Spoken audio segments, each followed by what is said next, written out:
কোটা কোথাও বর্ণনা করেন নাই। কোরআনের মধ্যে ৯৭ জায়গায় জ্ঞানের কথা আছে। এজন্য আমরা বলি রব্বি জিদনি ইলমা, রব্বি জিদনি, কোটা বলি না।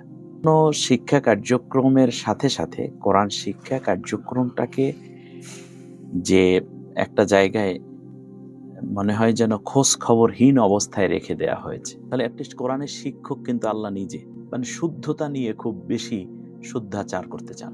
মূল বিষয় এটা নয়, ব্যাপারটা অনেকটা বাড়াবাড়িও বটে, হ্যাঁ, যদি ভুল না করে থাকি। তিনি যখন জ্ঞানের প্রমাণ দিতে পারলেন, সাথে সাথে তাকে সারা বিশ্বের প্রেসিডেন্টের মন্ত্রী পরিষদের জায়গা করে দিলেন। যে আল্লাহ ভীতিটা কমে গিয়েছে, এটা আসলে কারণটা কি, এটা একটু আমাকে ভেঙে বলবেন। এটা, এই পানিটা আমি যদি বারবার পানি পানি করি, এটা কিন্তু পানি না। যেটা আমি বলছি সেটা পানি না, পানিটা হচ্ছে এই ইসলামে পর্দার বরখিলাপ করে পরপুরুষের সাথে ছবি তুলে নিজেকে সম্মানিত মনে করছি, ছেলে হোক মেয়ে হোক উভয়। সুদমুক্ত অর্থনীতি এবং সুদমুক্ত ব্যাংকিং, ইসলামের দৃষ্টিতে এটা আপনি কিভাবে দেখেন? এই ব্যাপারে আপনার মন্তব্য জানতে চাই। দেখার দরকার নাই, এটা আল্লাহ তাআলা সুন্দর করে দেখেছেন। একটু জানাবেন যে রাজনীতিতে আলেমদের আসা জরুরি কিনা। খাবার বর্তনে নিয়ে যেমন করে ডাকে না, এই ভাই আসেন খান একত্রে, ঠিক এভাবে একজনে হত্যা করে আরেকজনকে ডাকবে, আসো এই মুসলমানদেরকে মারতেছি, তুমিও শামিল হও, হত্যা করে শামিল হয়ে যাও, আমি একা পারছি না, তো আসো। হযরত মুহাম্মদ সাল্লাল্লাহু আলাইহি ওয়াসাল্লামের কন্যা জয়নব রাদিয়াল্লাহু আনহার জীবনী সম্পর্কে এবং তার জীবনী থেকে আমাদের অনুপ্রেরণা সম্পর্কে একটু কিছু বলবেন। বেসিক বিষয়গুলো প্রকাশিত, অতএব ইমাম মাহাদি দাবি করার বিষয় নয়, বরং মানুষ তাকে বলবে তুমি মাহাদি। সংযুক্ত হয়েছি জীবন যুক্তি জিজ্ঞাসা নিয়ে আমাদের এই পথ চলা। আজকে আমরা কথা বলবো কোরআন শিক্ষা এবং ইসলামের বিভিন্ন বিষয় নিয়ে। এই বিষয়ে বিস্তারিত কথা বলার জন্য আমরা সংযুক্তির স্টুডিওতে আজকে আমন্ত্রণ জানিয়েছি দেশ বরেণ্য আলেম শাইখুল কোরআন শাইখ মোহাম্মদ জামাল উদ্দিন। শাইখ, আপনাকে সংযুক্ততে স্বাগত। অনেক শুকরিয়া। একটা বিষয় দেশের সবাই জানতে চায় এবং খুব জনপ্রিয় একটি বিষয়। আপনি 24 ঘন্টায় কোরআন শিক্ষার একটা মেথড আবিষ্কার করেছেন। এই ব্যাপারে বিস্তারিত একটু আমাদেরকে বলবেন যে এটা আপনি কিভাবে আবিষ্কার করলেন এই মেথডটা। জি, অনেক শুকরিয়া আপনাকে। আল্লাহ তাআলা এই সংযুক্ত জীবন যুক্তি জিজ্ঞাসা চমৎকার আয়োজনে আজকে আল্লাহর কোরআন নিয়ে কিছু কথা বলার জন্য আমি আসতে পেরেছি, এজন্য আল্লাহ শুকরিয়া আদায় করছি। আলহামদুলিল্লাহ, ওয়াসসালাতু ওয়াসসালামু আলা রাসূলিল্লাহ ওয়া আলা আলিহি ওয়া আসহাবিহি আজমাইন।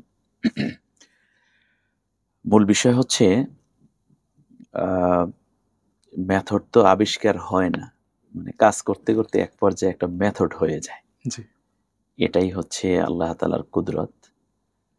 আর আল্লাহ সুবহানাহু ওয়া তাআলা বলেছেন যে যখন কেউ আমার পথে চেষ্টা করে আমি তার জন্য রাস্তাকে সহজ করে দিই। তো 24 ঘন্টা এবং কোরআন শিক্ষা কার্যক্রম বাংলাদেশ এবং বিশ্বে মূলত কোরআন শিক্ষা কার্যক্রম নিয়ে মুহাক্কিক বহু উলামায়ে কেরাম মেহনত করেছেন সময়ের প্রয়োজনে এবং জাতির চাহিদা পূরণ করার লক্ষ্যে। মূলত আমারটা তারই ধারাবাহিকতায় একটা দিক। বাংলাদেশের প্রেক্ষাপটেও আমাদের যারা মুরব্বী ছিলেন পূর্ববর্তী, এখনো আছেন যারা, তারা বিভিন্ন বিভিন্ন পদ্ধতিতে মানুষকে কোরআন শেখানোর কাজ করে যাচ্ছেন। আমারটা একটু ব্যতিক্রম বিভিন্ন কারণে হয়ে গেছে। সেটা হচ্ছে আমি চিন্তা করেছি যে কোরআন শিক্ষা কার্যক্রমের এত উদ্যোগ থাকার পরেও এই জায়গাটা আসলে কতটুকু সাফল্য পেয়েছে এবং সাফল্য না পাওয়ার কারণটা কি। মানে আমি যদি ভুল না করে থাকি, আপনি মক্তব ভিত্তিক কোরআন শিক্ষার কথা এদিকে উল্লেখ করতে চেয়েছেন বলে আমার কাছে মনে হয়। হ্যাঁ, মক্তব ভিত্তিক কোরআন শিক্ষা। তার কারণ একটা বাচ্চা যে আজকে 80 বছরের বৃদ্ধ হয়ে গেছেন, তিনিও তো একসময় 8 বছর যখন বয়স তখন তিনি মক্তবে গিয়েছেন। জি, এমনি করে করি সবাই। আর ওখানে সাফল্যের জায়গাটা একেবারেই কম। বাংলাদেশের প্রেক্ষাপটে প্রায় 95% মানুষ কোরআন পড়তেই পারে না। যাও পড়তে পারে তাদের মধ্যে ভুল হচ্ছে। তাহলে এই জায়গাটা একটা বন্ধত্বের জায়গায় রয়ে গেছে, আমি যদি এখানে সোজা বাংলায় বলি। এটা কেন হলো? তো ওই কারণগুলো খুঁজতেছিলাম, আর তার পাশাপাশি সহজীকরণের জায়গাটা কি করলে হয় ওটাও তালাশ করেছি।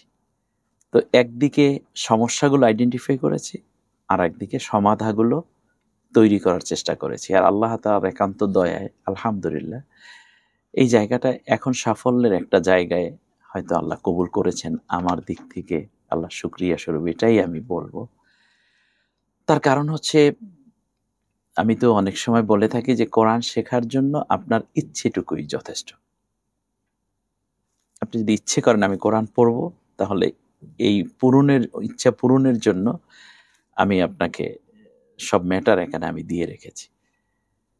আর অন্যান্য শিক্ষা কার্যক্রমের সাথে সাথে কোরআন শিক্ষা কার্যক্রমটাকে যে একটা জায়গায় মনে হয় যেন খোঁজ খবরহীন অবস্থায় রেখে দেয়া হয়েছে, আমি ওখানে তালাশ করার চেষ্টা করেছি।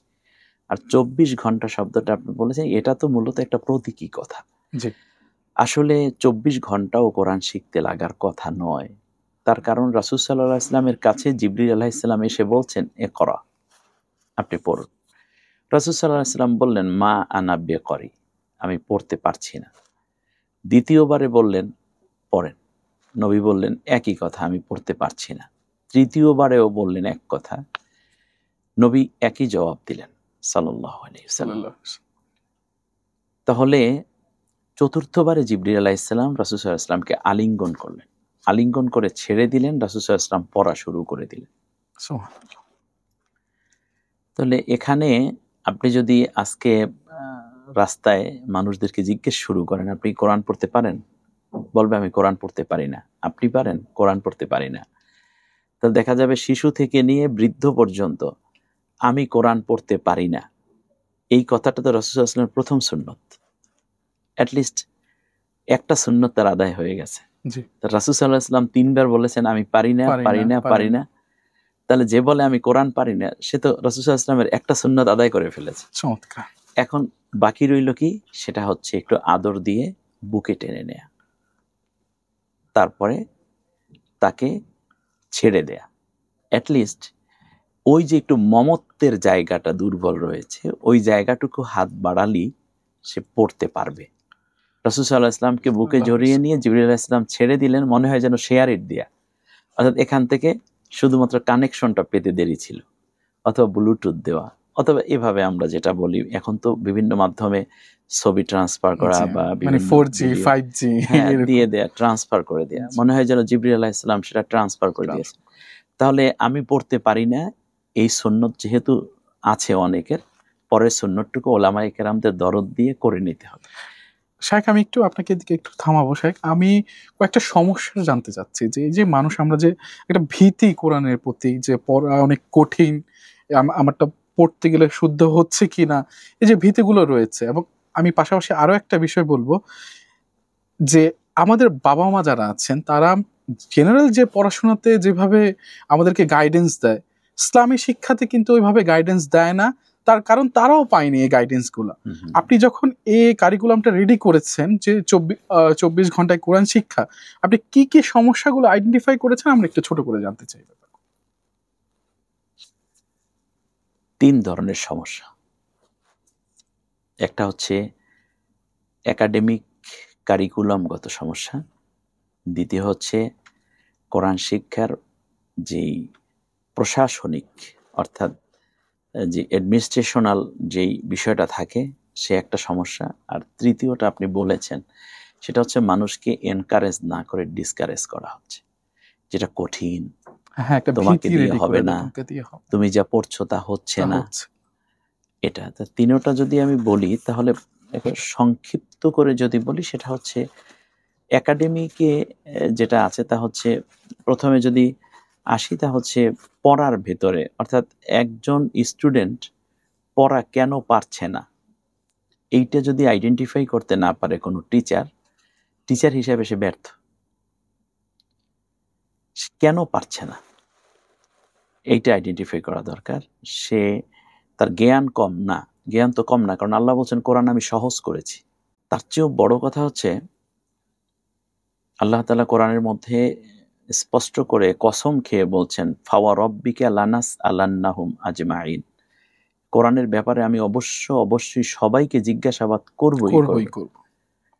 তাহলে যে বিষয়টা আল্লাহ তাআলা জিজ্ঞাসাবাদ করবেন বান্দাকে, আর সেই বিষয়টা বান্দা পারবে না, পড়তে পারবে না, অথচ আল্লাহ ওই ব্যাপারে জিজ্ঞাসাবাদ করবেন এবং আল্লাহ সহজও করে দিবেন। হ্যাঁ, আল্লাহ তাহলে সহজ করেছেন। এটা তো আল্লাহ সুবহানাহু ওয়া তাআলার আখলাকে যায় না। আর আল্লাহ তো এমন নন যে বান্দা পারবে না অথচ সেই ব্যাপারেই আমি তাকে জিজ্ঞাসাবাদ করব। তাহলে জিজ্ঞাসাবাদ করার আগে আল্লাহ এটাকে সহজ করেছেন। সেই সহজের জায়গাগুলো আমাদের বোঝা দরকার।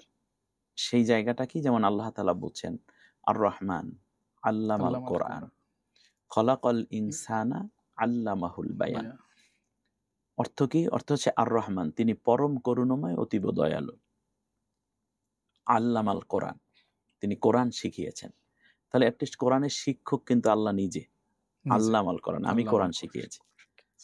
এরপর বলছেন খলাকাল ইনসানা আল্লামাহুল বায়ান, আমি মানুষ তৈরি করে তাকে ভাষা শিক্ষা দিয়েছি। তাহলে এখানে দেখেন আল্লাহ তাআলা আর রহমান, তিনি দয়ালু, কি শেখালেন? কোরআন শিখালেন। কাকে? মানুষকে না, মানুষকে না। আল্লাহ বলছেন আমি মানুষকে ভাষা শিখিয়েছি। খলাকাল ইনসানা আল্লামাহুল, মানুষ তৈরি করে আমি তাকে ভাষা শিখিয়েছি। তাহলে কোরআন শিখিয়েছেন কাকে? মানুষকে না। আল্লাহ তো পড়েনি নেই, ওখানে বলছেন আর রহমান, আমি দয়ালু, কোরআন শিখিয়েছি।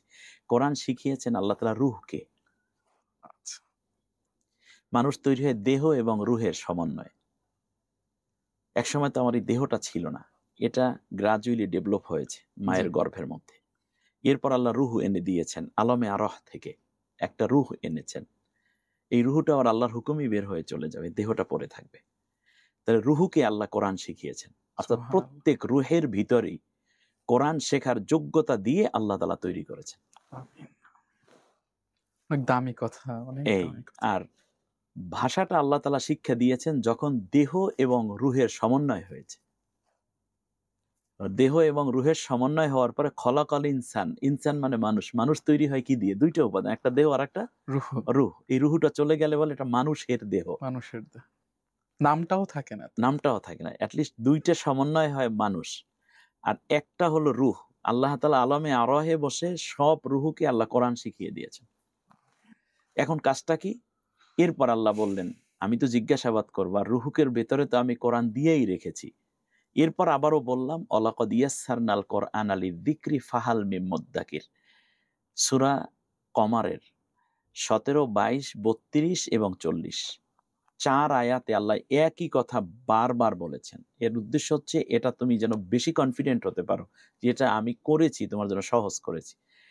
তো আল্লাহ বলছেন সহজ, আর যদি কেউ কঠিন বলে তাহলে তো আল্লাহর কথার সাথে মুখালেফ হয়ে গেল, এটা বড় সাংঘর্ষিক হয়ে গেল।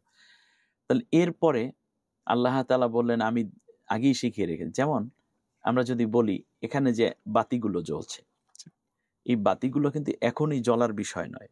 এটা যখন বিল্ডিং এ আপনার কাজ করেছে তখনই কিন্তু এই তারগুলোকে সংযুক্ত করে দিয়ে তারা পয়েন্ট করে রেখেছে। এরপর যখন সুইচে আপনি শুধু অন করেন সাথে সাথেই বাতিটা জ্বলে ওঠে।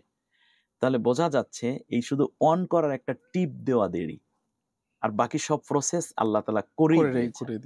এই শুধুমাত্র এই টিপ দিয়ে একটা একটু টাচ করে বাতিটাকে অন করার কাজটুকু করতে হয় শুধু একজন মুআল্লিমকে।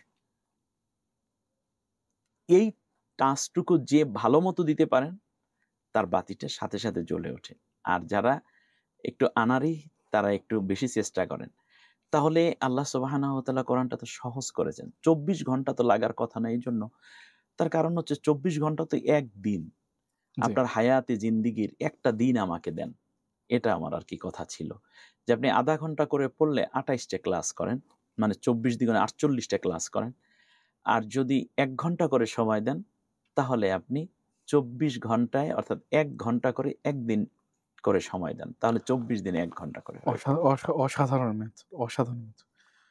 আরেকটা বিষয় আপনি বলেছেন যে কোরআন খুব ভয় ভীতি। কোরআনে ভয় নাই, এজন্য 3 শ্রেণীর মানুষের জন্য আল্লাহ তাআলা কোনো গুনাহ লেখেন না।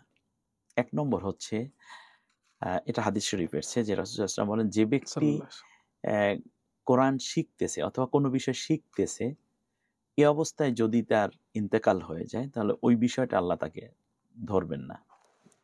অথবা শিক্ষার কোনো পরিবেশ ছিল না তার, অথবা সে সময় পায়নি, এইমাত্র ইসলাম গ্রহণ করেই মারা গেছে, এ ব্যাপারেও আল্লাহ তাআলা তাকে জিজ্ঞাসাবাদ করেন। করবেন। আর তৃতীয় হচ্ছে ওই ব্যক্তি, যেই ব্যক্তি শিক্ষা গ্রহণ করার অনুকূল কোনো পরিবেশের মধ্যে আসতে পারে নাই। তাহলে আপনি দেখেন, যে ব্যক্তি শিখতেছে তার তো কোনো গুনাহ নাই, কোনো সে নাই। ভুল হইতেই পারে, তার ভুল হতেই পারে। এ ব্যাপারে রাসূল সাল্লাল্লাহু আলাইহি ওয়াসাল্লাম কিন্তু আরো ভালো বলেছেন।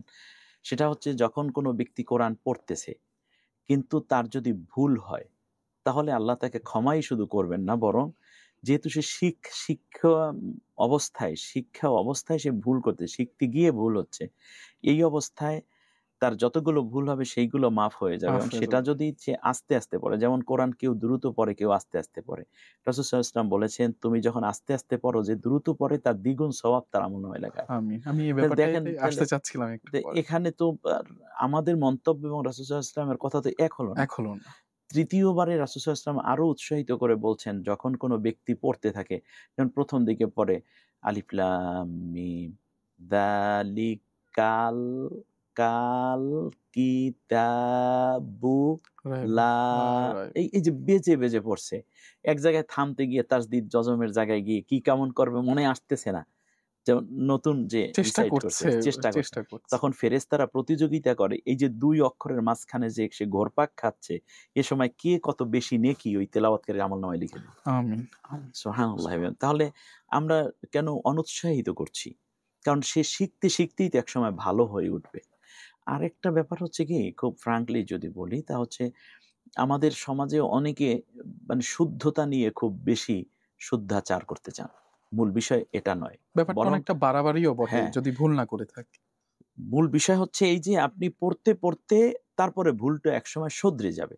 তা আপনি যদি শুদ্ধ হয় না বলে পড়াই শুরু না করেন, তাহলে আপনার ভুলই হবে কবে, ভুলই হবে। আর শুদ্ধই বা যে হবে কবে? পড়বে না তার তো মানে ভুল হওয়ার প্রশ্নই ওঠে না। প্রশ্নই থাকে না। এই পৃথিবীতে আমরা কখনোই কোনো কাজ শিখে তারপর কাজ শুরু করি না, বরং কাজ শুরু করে গ্রাজুয়ালি শিখে আসি। গ্রাজুয়ালি এই শিখিয়েছি। যে ভালো ড্রাইভিং যারা করে, তারাও একসময় দেখবেন ওই স্টিয়ারিং ধরে তারপরে আস্তে আস্তে করে এর সাথে টাক খেয়েছে, ওখানে বাধা খেয়েছে, তারপরে হার্ড ব্রেক করে ফেলেছে, কখন লাইটটা জ্বালায়নি, তারপর পুলিশের কাছে ধরা খেয়েছে, এরপরে আজকে 20 বছরের সে এক্সপিরিয়েন্স নিয়ে আসছে। এক্সপেরিয়েন্স নিয়ে একদিনে তো সে এটা আসেনি। এটাই মানবতা এবং মানুষের এটাই আখলাক। অতএব সে তেলাওয়াত করতে থাকবে।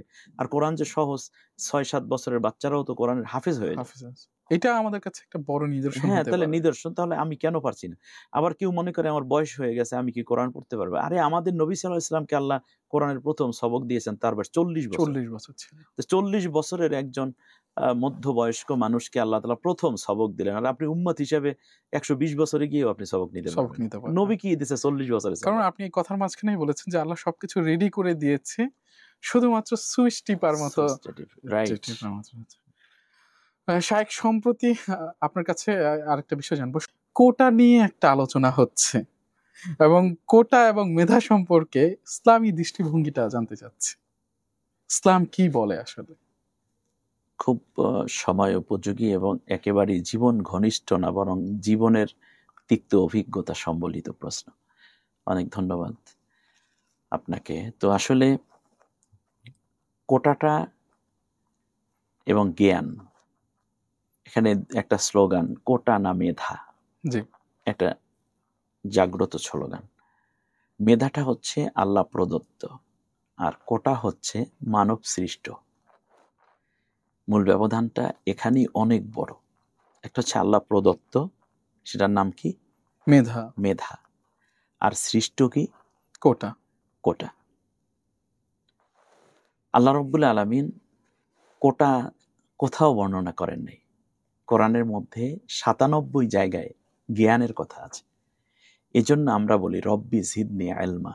রব্বি জিদনি, কোটা বলি না, রব্বি জিদনি ইলমা, আল্লাহ তুমি আমার জ্ঞান জ্ঞান বাড়িয়ে বাড়িয়ে দাও। দাও। কারণ আল্লাহ জ্ঞানী এবং জ্ঞানীদেরকে আল্লাহ খুব পছন্দ করেন। এই জন্য আল্লাহ বলছেন যে ওমা ইয়াতাদাক্কারু ইল্লা উলিল আলবাব, এই মহাগ্রন্থের মহা কথাগুলো জ্ঞানীরা ছাড়া কেউ বুঝবে না। মেধাবীদেরকে আল্লাহ প্রচণ্ড পছন্দ করেন। এজন্য আল্লাহ তাআলা বলছেন যে আল্লাযীনা উতুল ইলমা দারাজাত, যাকে আমি মেধা দিয়েছি তাকে অনেক কল্যাণ দিয়ে ধন্য করেছি। এজন্য আল্লাহ তাআলা অন্য আয়াতে আবার বলছেন লা ইয়াস্তাউইল আ'মা ওয়াল বাসির, এই যে যারা জ্ঞানী আর যারা অজ্ঞানী তাদের উদাহরণ হচ্ছে চক্ষুষ্মান আর অন্ধের মতো। এই দুই দল কোনোদিন সমান হয় না। ওমা ইয়াস্তাউইল আহিয়া ওয়ালাল আমওয়াত, মৃত এবং জীবিতরাও কোনোদিন সমান হয় না। এরপরে আল্লাহ সুবহানাহু ওয়া তাআলা বারবার ইলমের কথা বলেছেন, তো মেধার কথা বলেছেন। মানব সভ্যতার শ্রেষ্ঠত্বের জায়গাটা তো মেধা, কোটা নয়। তার কারণ হচ্ছে আদম আলাইহিস সালামকে আল্লাহ তাআলা তৈরি করে এক পর্যায়ে ফেরেশতারা প্রথমে কিছুটা আপত্তির সুরিয়ে বলেছিল যে ইয়াসফিকুন, যে আল্লাহ তাআলা তুমি দুনিয়ায় তাদেরকে পাঠাবা তা ঠিক আছে, ইউফসিদুনা ফিল আরদি ওয়া ইয়াসফিকুদ দিমা, তারা তো দুনিয়ার বুকে গিয়ে ফিতনা ফাসাদ করবে এবং তারা রক্তপাত, মারামারি, কাটাকাটি, খুন খারাপি করবে। তখন আল্লাহ তাআলা বলেন ইন্নী আ'লামু মা লা তা'লামুন, আমি যা জানি তোমরা তা জানো না।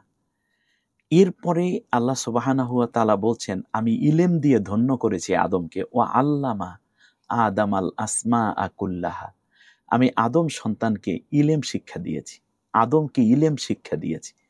এরপর আমি বললাম এবার বলো দেখি তোমরা এটার নাম কি, এটার নাম কি, এটার নাম কি। তখন তারা বলল রব্বানা লা ইলমা লানা ইল্লা মা আল্লামতানা, আল্লাহ তুমি আমাদেরকে যা শিখিয়েছো ওই সীমিত জ্ঞানই আমরা জানি। আর আদমকে দিয়েছেন অবারিত জ্ঞান, সে অ্যাসেম্বল করতে পারে, থিসিস করতে পারে, অ্যানালাইসিস করতে পারে, নতুন কিছু সৃষ্টি করতে পারে, সংযোজন বিয়োজন করতে পারে, কখন ডিসিশন নেওয়ার সুযোগ আছে। কিন্তু ফেরেশতাদের এটা নাই, তারা একটা কোটার মধ্যে পড়ে রয়েছে, বাস শেষ, ওই যে আছে ঠিক ওটাই।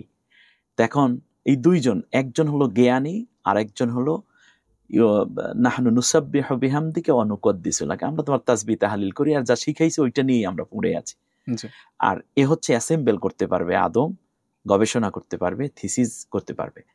তো আল্লাহ রাব্বুল আলামিন বললেন যেহেতু তোমরা পারোনি আর আদম পেরেছে জ্ঞানের কারণে, অতএব এই মেধা সম্পন্ন যারা আছে তাদেরকে তোমরা সবাই সেজদা করো। অর্থাৎ সীমিত জ্ঞানী যারা, জ্ঞানের কারণে সম্মান স্বরূপ তাকে সেজদা করো। কিন্তু এখানে ইবলিস আবার বলল যে আমি তো তাকে সেজদা করতে পারি না, আনা খয়রুম মিনহু খলাকতানি মিন নারি ওয়া খলাকতাহু মিন তিন, আমাকে বানিয়েছো তুমি মাটি, আগুন দিয়ে, তারে বানাইছো মাটি থেকে। আল্লাহ তাআলা বললেন তুমি এখান থেকে বের হয়ে যাও, এখান তোমার কোনো কাজ নাই। অনুগত হয়ে তাহলে ফেরেশতাদের চেয়েও সম্মানিত হয়ে গেল মানুষ। কিসের কারণে? মেধার কারণে। আর মেধা ছাড়া তো পৃথিবীতে, এবং আমরা পৃথিবীতে যত আম্বিয়া আলাইহিমুস সালাম দেখবো, যেহেতু আপনি ইসলামী দৃষ্টিভঙ্গি বলছেন, কোন নবী কোনো দিন কোটায় কাউকে অগ্রাধিকার দেন নাই। কিন্তু শায়েখ আমি যদি আপনার কাছে আরেকটা জিনিস জানতে চাই, যে আমরা দেখেছি যে আনসার সাহাবী যারা ছিলেন তারা গনিমতুল মাল হোক কিংবা যাই হোক, যদি আমি ভুল না বলে থাকি, তাদেরকে অগ্রাধিকার দেওয়া হতো। তো এইটা, এই ব্যাপারটাকেও আপনি কিভাবে দেখবেন? এটাও তো একটা প্রাধান্য দেওয়া কোটার মতো। একটা হচ্ছে অগ্রাধিকার, আর একটা হচ্ছে কোটা, আর নট ইকুয়াল। আমি আপনাকে বলি, কোটা মানে হচ্ছে নির্ধারিত অংশ, সে জ্ঞানী হোক কম জ্ঞানী হোক, পারুক আর না পারুক, তার জন্য এটা বরাদ্দ থাকবেই থাকবে। আর অগ্রাধিকার মানে হচ্ছে যেমন এই লাইনেই আমরা দাঁড়ালাম, 5 জনই এখান থেকে একটা খাবার নেব হোটেলে, তো এর মধ্য থেকে একজনকে আগে এনে দিয়ে দেওয়া, ইটস অগ্রাধিকার, কাউকে বঞ্চিত হয়নি। এখানে যারা আছে তারা সবাই সমান পাবে, কিন্তু ওনাকে আমি কি দিলাম? অগ্রাধিকার। এটা অগ্রাধিকার। আর দ্বিতীয় যেটা আছে সেটা হচ্ছে একটু বাড়িয়ে দেয়া, কিন্তু এখানে তো বঞ্চিত হচ্ছে। যখন কোটাধারীরা পেয়ে গেল তখন মেধাবীরা, উনি তার মেধায় সামনে এগিয়ে থাকলো, কোটাওয়ালার কারণে এটা পারেনি। কোটা নিয়ে একেবারে লেটেস্ট রিপোর্ট যদি আপনি আসেন ইয়াজিদের ক্ষেত্রে, কোটার এই প্রথাটা তো এখান থেকে সবচেয়ে বেশি আসলো। ইয়াজিদ বাবার কোটায় সন্তান প্রেসিডেন্ট হয়ে যাচ্ছে, কোটাটা ছিল কার? মুআবিয়া রাদিয়াল্লাহু আনহু। মুআবিয়া রাদিয়াল্লাহু তাআলা আনহুর কোটায় যোগ্যতা এবং জ্ঞান, এ সর্বোপরি যদি বলি আমি এখানে যে আপনার মেধা, চরিত্র, যোগ্যতা, সম্মান সব দিক থেকে এগিয়েছিলেন হোসাইন রাদিয়াল্লাহু তাআলা, নিঃসন্দেহে, যেটা নিঃসন্দেহে এবং এটা শাশ্বত সত্য কথা। কিন্তু ইয়াজিদ এসে যখন রাষ্ট্র দাবি করলো, রাষ্ট্র ক্ষমতায় বসার চিন্তা করলো, সেটা কোন ভিত্তিতে? কোটার ভিত্তিতে, যে আমি বাবার সন্তান, অতএব আমাকে এখানে বসতে হবে। তখন হোসাইন রাদিয়াল্লাহু তাআলা আনহু চরম বিরোধিতা করলেন। এমনকি একটা পর্যায়ে সেটা যুদ্ধ হলো কারবালা, আমরা জানি। সেই যুদ্ধে হোসাইন রাদিয়াল্লাহু তাআলা আনহু শহীদ হলেন এবং সপরিবারে তারা শহীদ হয়ে গেলেন। কিন্তু কোটাধারীর এই যে একটা সিস্টেম, এটাকে তিনি মেনে নেননি। তার কারণ হচ্ছে, এটা যদি হয়ে যায় তাহলে মহাসত্য জ্ঞান সেটা পরাজিত হয়ে যায়, ভালো জিনিস আর জায়গা মতো তার অবস্থান এবং বাস্তবতা এবং অবদান রাখতে সে ব্যর্থ হয়ে যাবে। যার কারণে তিনি দেখলেন যে না, ইম্পসিবল, এটা সম্ভব না। বাবার সন্তান যদি এভাবেই হয়ে যায়, এটা বড়ই একটি জঘন্য ইতিহাসের একটা দিক আসবে। যদি এটাই হতো, তাহলে আমরা ইতিহাস পড়ে যতটুকু দেখি যে আল কামিল তাফসীর, যে বিভিন্ন রকমের যে ইয়েটা কারবালা নিয়ে যত কথা রাসূল সাল্লাল্লাহু আলাইহি ওয়াসাল্লাম ভবিষ্যৎবাণী সম্বলিত যত ইয়েটা কিতাব আছে, তার মধ্যে একটা লেখা আমার মনে পড়ছে যতটুকু, মুআবিয়া রাদিয়াল্লাহু তাআলা আনহু তার শেষ জীবনে একবার হজের জন্য মক্কায় গমন করলেন। তো মক্কায় হজ সম্পন্ন করে তদানীন্তন যে সাহাবীগণ জীবিত ছিলেন তাদেরকে ডাকলেন। ডাকার পরে একটা পর্যায়ে তিনি বললেন যে আমি চাচ্ছি আমার ছেলে ইয়াজিদকে এই পরবর্তীতে আমার রাষ্ট্র ক্ষমতায় দিয়ে যেতে, এই ক্ষেত্রে তোমাদের মতামত কি? তো তখন ওই মজলিসে উপস্থিত ছিলেন হযরতে আব্দুল ইবনে ওমর রাদিয়াল্লাহু তাআলা। ওমর রাদিয়াল্লাহু তাআলার ছেলে। তিনি প্রচন্ড রেগে গেলেন এবং দাঁড়ালেন যে আপনি কি আমাদেরকে এই জন্য ডেকেছেন?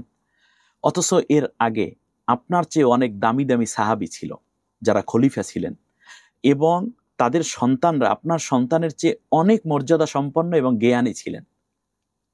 যদি তারা চাইতেন তাহলে তার পুত্রদের কি তার অবস্থানে স্থলাভিষিক্ত করে যেতে পারতেন, কিন্তু তা তিনি করেননি এজন্য যে তার কারণ এটা বিবেচনার ভিত্তিতে হয় না, এটা হয় জ্ঞানের ভিত্তিতে, মেধার ভিত্তিতে। আপনি দেখেন তামাম পৃথিবী শাসন করেছেন 4 জন, তার মধ্যে একজন ছিলেন জুলকারনাইন, সূরা কাহাফের মধ্যে যার নাম আছে। এখানে জুলকারনাইন বাদশার মন্ত্রী পরিষদে এমন একজন ব্যক্তি ছিলেন যার নাম ছিল লোকমান হাকিম। নাম শোনার কথা আমরা জানি। হ্যাঁ, 2 জনের নাম কোরআনে আসছে সরাসরি। 10 জন মন্ত্রী নিয়ে তামাম দুনিয়া রাষ্ট্র পরিচালনা করেন। তার মধ্যে একজন হলো লোকমান হাকিম। এই লোকমান হাকিম কে ছিলেন? একজন নিগ্রো মানুষ, তার পাশাপাশি তিনি ছিলেন একেবারে রাখাল ছেলে। নিজের গরু মেষও নিজে চড়াতেন না, অন্যেরটায় কাজ করতেন, কাজের লোক ছিলেন। কিন্তু তার জ্ঞান ছিল। আতাইনা লোকমান আল হিকমাতা, আল্লাহ বলছেন আমি লোকমানকে জ্ঞান দান করেছি। জ্ঞানই তো প্রাধান্য পায় আল্লাহ তাআলার কাছে। এরপরে রাখালরা যখন বসতো তখন লোকমান হাকিম এমন কিছু কথা বলতেন যে কথাগুলো অন্যদের উপরে খুব প্রভাব বিস্তার করতে এবং খুব আকর্ষণীয় হয়ে উঠলো। কথা শুনতে শুনতে শেষ পর্যন্ত জুলকারনাইন পর্যন্ত পৌঁছে গেল। জুলকারনাইন লোক দিয়ে এই লোকমান হাকিমকে আনার পরে তার ইন্টারভিউ নিলেন। আমরা জানি সেই ইন্টারভিউ ছিল চমৎকার। সেই ইন্টারভিউতে তিনি যখন জ্ঞানের প্রমাণ দিতে পারলেন, সাথে সাথে তাকে সারা বিশ্বের প্রেসিডেন্টের মন্ত্রী পরিষদের জায়গা করে দিলেন। যদি কোটার ভিত্তিতেই হতো তাহলে বেলাল রাদিয়াল্লাহু তাআলা আনহু কি কোনোদিনও তামাম বিশ্বের, প্রায় রাসূল সাল্লাল্লাহু আলাইহি ওয়াসাল্লামের সময় থেকেই তো ইসলামের বিশাল ব্যাপক একটা প্রসার এবং প্রচার শুরু হয়ে গেল। সেখানে মুসলিম ইসলামী রাষ্ট্রের সর্বপ্রথম তিনি মুয়াজ্জিন হলেন। এরপরে তিনি মন্ত্রী পরিষদের অর্থ মন্ত্রণালয়ের দায়িত্বে ছিলেন, আপনারা জানেন। তাহলে এটা কি কোটার ভিত্তিতে হয়? এটা তো হয়েছে কেবলমাত্র জ্ঞানের ভিত্তিতে। আর আল্লাহ তাআলা এই জন্য কোরআনের মধ্যে স্পষ্ট জিজ্ঞেস করছেন, কুল হাল ইয়াস্তাউইল্লাযীনা ইয়ালামুনা ওয়াল্লাযীনা লা ইয়ালামুন, যারা জানে আর যারা জানে না তারা কি কোনোদিন সমান হয়? এটা প্রতিযোগিতা হবে জ্ঞানের। এই প্রতিযোগিতায় যে ফার্স্ট হবে সে তার পদ এবং পদবীর জায়গায় পৌঁছে যাবে। আবার খিদির আলাইহিস সালামের কথাটাও আমাদের মনে হ্যাঁ, রাখতে হবে যে তিনিও তো জ্ঞানী ছিলেন। হ্যাঁ, আবদাম মিন ইবাদিনা, আমি আল্লাহ তাআলা তাকে জ্ঞান দিয়েছি। আল্লাহ তাআলা সব নবীকে বলেন আতাইনাহু হুকমা ওয়া ইলমা, আমি তাকে জ্ঞান দিয়েছি, প্রজ্ঞা দিয়েছি। আল্লাহ তাআলা দিলেন জ্ঞান, আর আল্লাহ সুবহানাহু ওয়া তাআলাও বললেন যে আমি আল্লাহ তাআলা এই মহাগ্রন্থ কোরআন এটা জ্ঞানে পরিপূর্ণ, আল কোরআনিল হাকিম, জ্ঞান বিজ্ঞানে পরিপূর্ণ এই কোরআন। এরপরে আল্লাহ তাআলা জ্ঞানীদের প্রশংসা করেছেন বহু জায়গায়। আল্লাহ নবী সাল্লাল্লাহু আলাইহি ওয়াসাল্লাম জ্ঞানীদের প্রশংসা করেছেন, জ্ঞান তালাশের প্রশংসা করেছেন। তাহলে জ্ঞানই তো সবচেয়ে বড় বিষয়। আমার মনে হয় শায়েখ আমরা আমাদের প্রশ্নের উত্তরটা পেয়েছি। আমাদের পরবর্তী প্রশ্নতে আমরা আসতে চাই আপনার কাছ থেকে অনেক কিছু জানা আছে। যে শায়েখ আমরা দেখছি যে এই ইন্টারনেটের মানে যুগে আমরা খুব মাসাইল অনেক হুজুরদের, আলেমদের আমরা খুব জানতে পারছি, হাতের কাছে আমাদের কাছে আসে। আগে যেমন তালাশ করতে হইতো, অনেক দূরে যেতে হইতো, এখন সেটা করতে হচ্ছে না। এবং আমরা ইসলাম চর্চাটাও আমার কাছে মনে হয় যে আগে থেকে বেড়েছে, আমরা বেশি করছি। কিন্তু তারপরও যে একটা অবক্ষয় আমাদের প্রতিনিয়ত বাড়ছে, এই ব্যাপারে আপনার দৃষ্টিভঙ্গি কিংবা মন্তব্য আমি জানতে চাচ্ছি। যে কিভাবে আমরা যে তাকওয়াটা আমাদের ভিতরে, যে আল্লাহ ভীতিটা কমে গিয়েছে, এইটা আসলে কারণটা কি? এটা একটু আমাকে ভেঙে বলবেন। এটা হচ্ছে যে আমরা আল্লাহর ভীতিটাকে আমরা ভয় করছি না, আল্লাহকে আমরা ভয় করছি না। আসলে এটা খুব একটা আপেক্ষিক এবং খুবই গুরুত্বপূর্ণ একটা বিষয়, যেটা আমরা শুধু আপনি জিজ্ঞাসা করছেন এটা না, আমরাও খুব গভীরভাবে উপলব্ধি করছি। দেখেন, নদীর যখন স্রোত বয়, চলমান কোনো স্রোতস্বিনী নদীতে শুধুমাত্র মাছ ওইটার সাথে চলে এটাও না, কুমিরও চলে, আবার হাঙ্গরও স্রোতে চলতে থাকে, আবার উপরে শ্যাওলাগুলো চলতে থাকে, কচুরিপানাও চলতে। আজকে মিডিয়া যখন কেউ ঢুকে পড়ি আমরা, তখন শুধুমাত্র কোরআন হাদিস দেখি, বিষয়টা এরকম না, তার সাথে আরো কিছু খারাপ জিনিসও চলে আসে। আর দিন দিন এটা আরো বৃদ্ধি পাচ্ছে। দ্বিতীয় যেটা আছে সেটা হচ্ছে শিক্ষা এবং সংস্কৃতি। এটা আমাদের বিশেষ করে নতুন প্রজন্মের হৃদয়কে আকৃষ্ট করতে সম্ভব হয়েছে। আর ওখানে আকৃষ্টকারীরা যা দিচ্ছে সেই দিকেই তারা এডিক্টেড হচ্ছে, যেটা খুবই ভাবনার বিষয়। দ্বিতীয় যেই বিষয়টা আছে সেটা হচ্ছে ইসলামের বাস্তব চর্চাটা কমে গেছে, কিন্তু ইসলাম দেখাটা বেড়ে গেছে। আমরা ইসলাম দেখছি, ইসলাম চর্চা করছি খুবই কম। কারণ হচ্ছে যখন কোনো জ্ঞানের বেসিক বিষয় হচ্ছে জ্ঞান, কিন্তু মানে শোনা থেকে বা কোনো ছবি দেখা থেকে জ্ঞান আসে। জ্ঞান একটা জীবন্ত বিষয়, চর্চার আর বিষয়। জ্ঞানটা আসে জীবন্তের ভিতর থেকে। অর্থাৎ যখন আমি যেমন আজকে বলছি, এ কথাটা চলে যাবে আপনার মিডিয়ায়, কিন্তু বেসিক বিষয়টা কোথায়? সেটা হচ্ছে যখন একান্তভাবে কাছাকাছি আসা হয়, তখন যেই তাসিরটা হয় সেটা কিন্তু মিডিয়ার মাধ্যমে বা ইয়ের মাধ্যমে হয়ে ওঠে না। ফলে আগের দিনের মানুষেরা যারা ছিলেন, আমাদের মুরব্বীরা, তাদের তাকওয়াটা অনেক গভীর ছিল। তারা আমাদের মতো এত ইন্টেলেকচুয়াল ছিলেন না, কিন্তু তাদের আল্লাহর প্রতি অগাধ বিশ্বাসটা ছিল। তার কারণ তারা ইলম শিখেছেন জীবন্ত মানুষের কাছ থেকে। আর আমরা ইলেমটা শিখি ছবির মাধ্যমে, আর আমাদের কাছে ইলেম এবং তাকওয়াটা ছবির মতোই হয়ে যায়।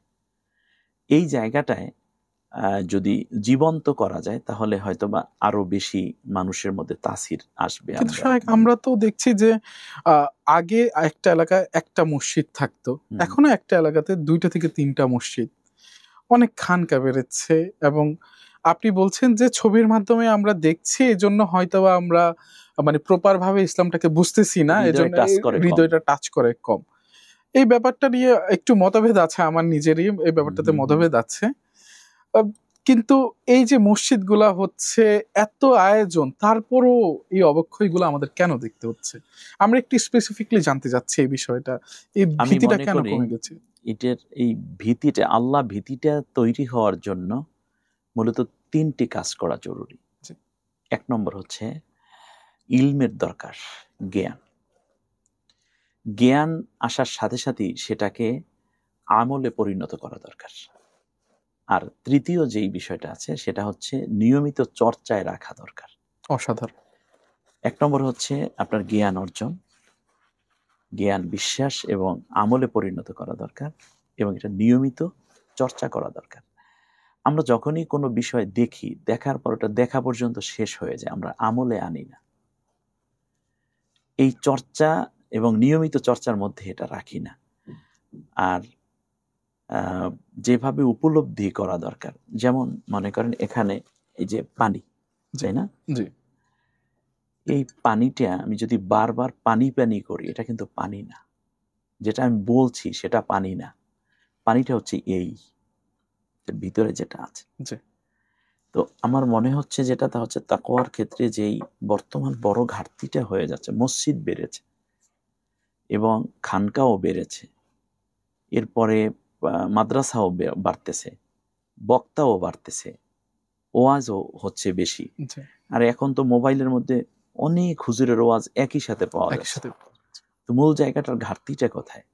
ঘাটতিটা হচ্ছে এই যে আমরা যা করছি সেটা কেবলমাত্র শুনে যাচ্ছি, তো ওটাকে আমরা হৃদয় অনুধাবন করা এবং কাজে পরিণত করা, এই দুইটা কাজ আমরা না করতে পারলে তাকওয়াটা তৈরি হবে না। আর আমি যদি আরেকটা বিষয় খুব ফ্রাঙ্কলি বলি, তাহলে আজ থেকে ধরেন না 20 বছর আগে বাংলাদেশের প্রেক্ষাপটেও যদি বলি যে মসজিদ আছে, তার চেয়ে এখন মসজিদ 20 গুণ বেড়ে গেছে, অনেক বেড়ে গেছে।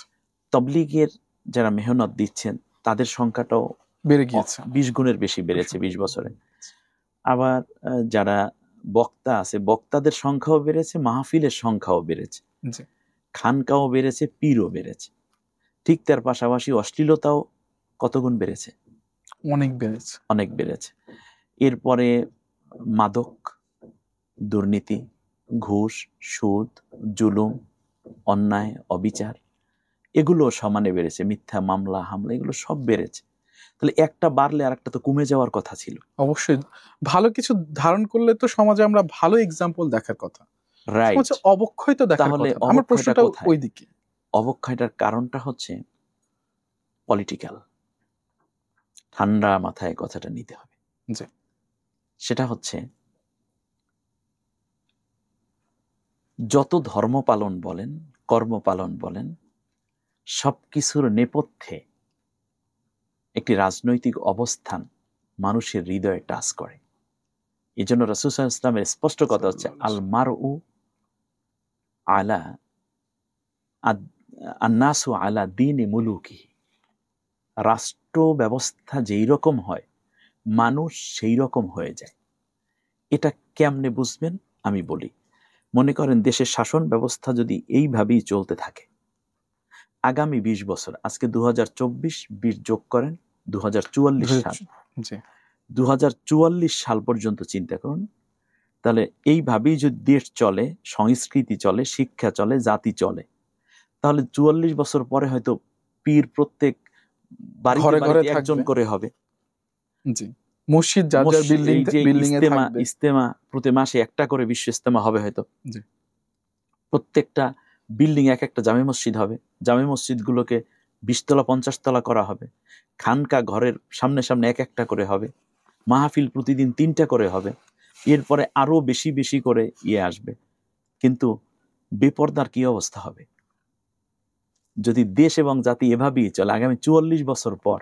এখনই তো বেপরদার অবস্থায়, 44 বছর পর কেমন হবে?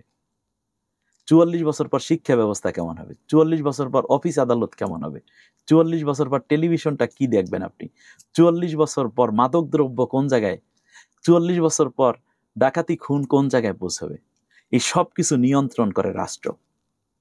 আজকে যদি রাষ্ট্র বলে যে সত্যিকার অর্থে কোনো বেপরদা চলবে না, আমার এই আগামী 2044 পর্যন্ত ওয়াজ করার দরকার নাই, দেখবেন সবাই পর্দানসীনা হয়ে যাচ্ছে। যদি বলে মাদক দ্রব্য নিষিদ্ধ, রাষ্ট্র যদি সত্যিকার সিদ্ধান্ত নেয়, তাহলে আমার আর ওয়াজ করার দরকার হবে না, আগামী কালকের থেকে মাদক দ্রব্য বন্ধ হয়ে যাবে।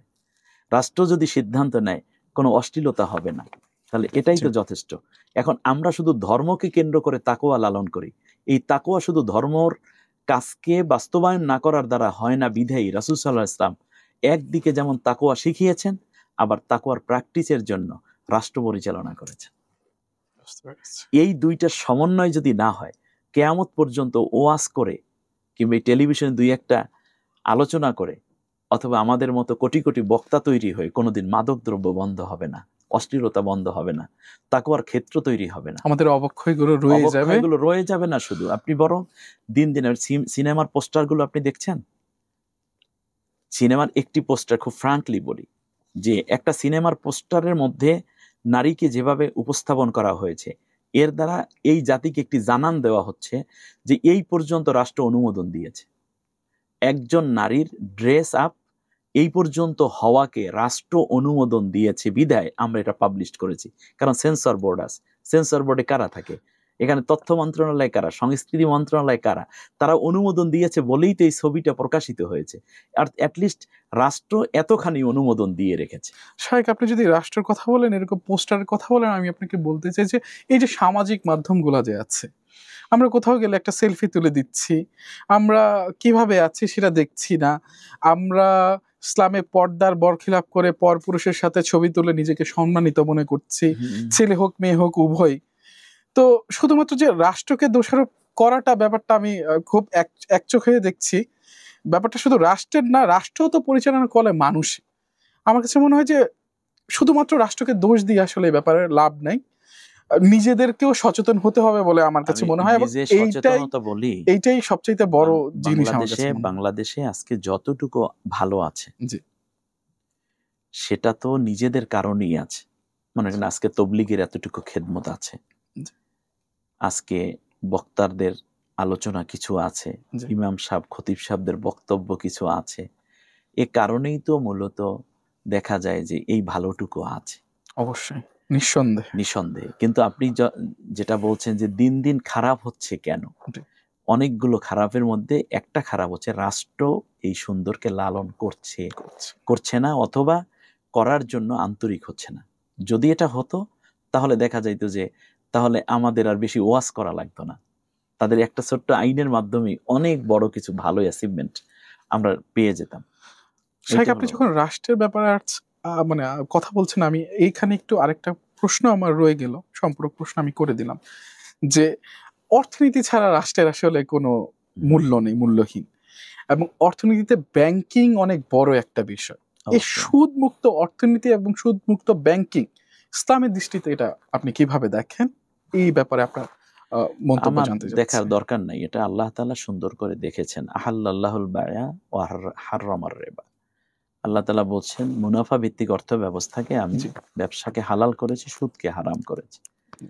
সুদ হচ্ছে ইহুদি খ্রিস্টানদের উদ্ভাবিত একটি অর্থ ব্যবস্থা, যা ইসলামের সাথে পুরো সাংঘর্ষিক এবং চ্যালেঞ্জিং একটা বিষয়।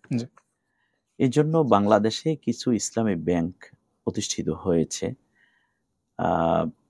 তো সেই জায়গাটি বর্তমানে খুব দুর্বল। আমরা যেটা বিভিন্ন পেপার পত্রিকায় এবং সোশ্যাল মিডিয়ায় জানতে পারি যে ইসলামী ব্যাংকিং ব্যবস্থাটাকে ধ্বংস করে একটা সুদভিত্তিক অর্থ ব্যবস্থা আবার উপরে উঠে যাচ্ছে এবং ইসলামী অর্থ ব্যবস্থাটা দিন দিন দুর্বল হয়ে যাচ্ছে। কিন্তু ইসলামী অর্থ ব্যবস্থা না থাকলে একজন মুমিন তার কোনো ইবাদত আল্লাহর কাছে কবুল হবে না। ইসলামী অর্থ ব্যবস্থাটা শুধুমাত্র অর্থ ব্যবস্থা না, এটা আমার আল্লাহ অনুমোদিত এবং পারমিটেড একটা বিষয়, অন্যটা হারাম। কিন্তু রাসূল সাল্লাল্লাহু আলাইহি ওয়াসাল্লাম বলেছেন যে কিয়ামতের পূর্বে এমন একটা অবস্থা হবে যে হারামের অর্থাৎ সুদের ধুলা হলেও কারো নাকে যাবে, এমন একটা অবস্থা তৈরি হয়ে যাবে। অর্থাৎ যেমন আমি যদি বলি আমার গায়ের জামাটাই ধরুন বা আপনার গায়ের জামাটা আপনি হালাল টাকাই কিনেছেন, কিন্তু ইন্ডাস্ট্রি যিনি করেছেন তিনি তো ব্যাংক থেকে সুদে টাকা এনে তারপর তিনি গার্মেন্টস করেছেন। এখন বলতে পারেন উনি হারাম কিনেছে, হারাম টাকা এনে গার্মেন্টস করেছে, তার থেকে সে টাকা নিচ্ছে দিচ্ছে, হারাম যেটা সেই পদ্ধতিটা সুদ, তা আমি তো হালাল টাকা দিয়ে কিনেছি, তা আমারটা তোর অসুবিধা হওয়ার কথা না। এইটাই হলো ধুলার মতো মনে হয়। এক্সাম্পল হিসেবে যেমন আপনি যদি বাজারে যান, বাজারে যাওয়ার পর যদি জানেন যে এই জুতা জোড়া চোরা মার্কেটের, অথবা এই মুরগিটা চুরি করে এনে তারপর বিক্রি করছে, এখন আপনি হালাল টাকা দিয়ে তো চোরা মুরগি কেনা জায়েজ হবে না, কারণ ঠিক না? চুরিকে প্রাধান্য দেওয়া হবে। রাইট। আর আল্লাহ তাআলা এবং রাসূল সাল্লাল্লাহু আলাইহি ওয়াসাল্লাম এত বেশি কড়া হুঁশিয়ারি দিয়েছেন যে যুদ্ধ ঘোষণা সুদের করার ব্যাপারে মতো, হ্যাঁ, যুদ্ধ ঘোষণা করার হারবুম মতো মিনাল্লাহি ওয়া কথা রাসূলিহি, বলেছেন। আল্লাহ এবং আল্লাহর বিরুদ্ধে সে যুদ্ধ ঘোষণা করলো। জি। এবং এটা ছোট গুনাহ যেটা, সেটা হচ্ছে মুহররম ব্যক্তির সাথে মানে জেনা করার মতো নাফরমানি।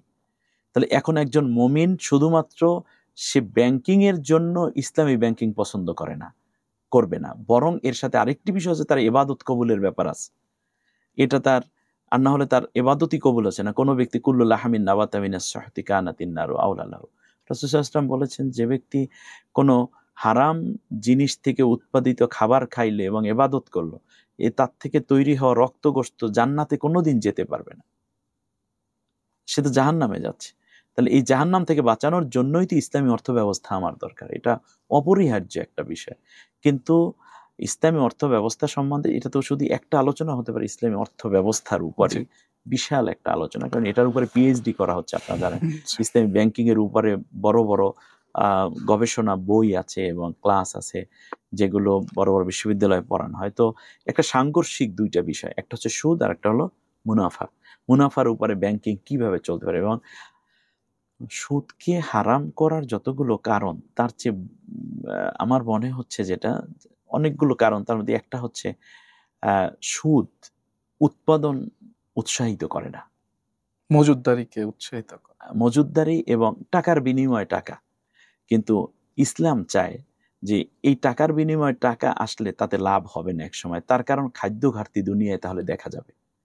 এজন্য তোমরা তোমাদের শস্য উৎপাদন করো, গরু মহিষ লালন পালন করো, ছাগল ভেড়া বকরি লালন পালন করো, মৎস্য চাষ করো এবং শাকসবজি ফলাও।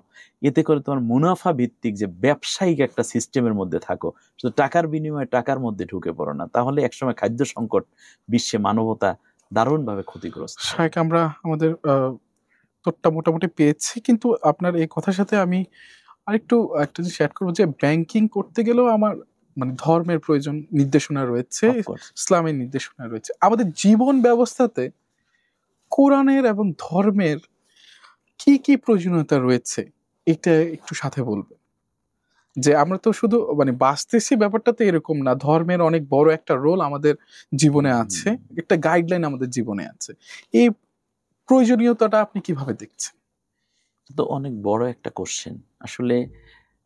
ইসলাম হচ্ছে একটা পূর্ণাঙ্গ জীবন ব্যবস্থা। জি। পূর্ণাঙ্গ অর্থাৎ জন্ম থেকে মৃত্যু পর্যন্ত, একেবারে নখ কাটা থেকে নিয়ে সংসদ পর্যন্ত, মৃত্যুর পর থেকে জান্নাত জাহান্নাম হাসর মিজান পুরোটাই তো ইসলামের একটা দৃষ্টিভঙ্গি পেশ করেছে। জি। তো সেই জায়গাটায়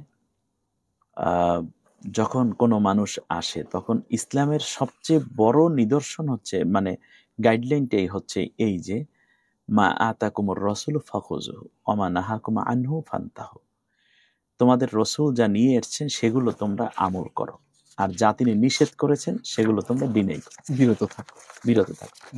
বাস, এটা গেল একেবারে সহজ কথা আল্লাহ তাআলার, এবং রাসূলকে আমরা ফলো করব।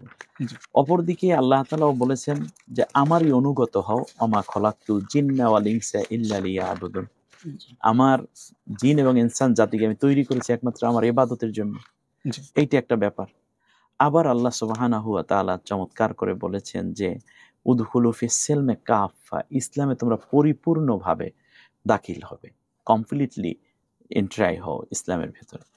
এরপর আল্লাহ সুবহানাহু ওয়া তাআলা আবার বলেছেন যে তোমরা আমি যা এনেছি, মানে বলছি, এর বাইরে অন্য ওলা তুতিউ আমরাল মুসরিফিন, অন্য কোনো গুনাহগারদের আনুগত্য করতে যেও না।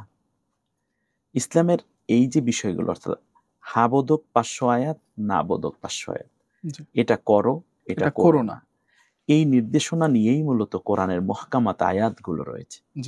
এই বিষয়গুলোকে যখন সামনে রেখে জীবন পরিচালনা হবে, এটাই হবে একটা ইসলামী জীবন। আর আল্লাহ সুবহানাহু ওয়া তাআলা বলছেন যে একদিন আমার কাছেই তোমাদের ফিরে আসতে হবে, তার কারণ আমার পায়ের তালু থেকে মাথার তালু পর্যন্ত অন্য কেউ তো আমাকে দেয়নি কিছু।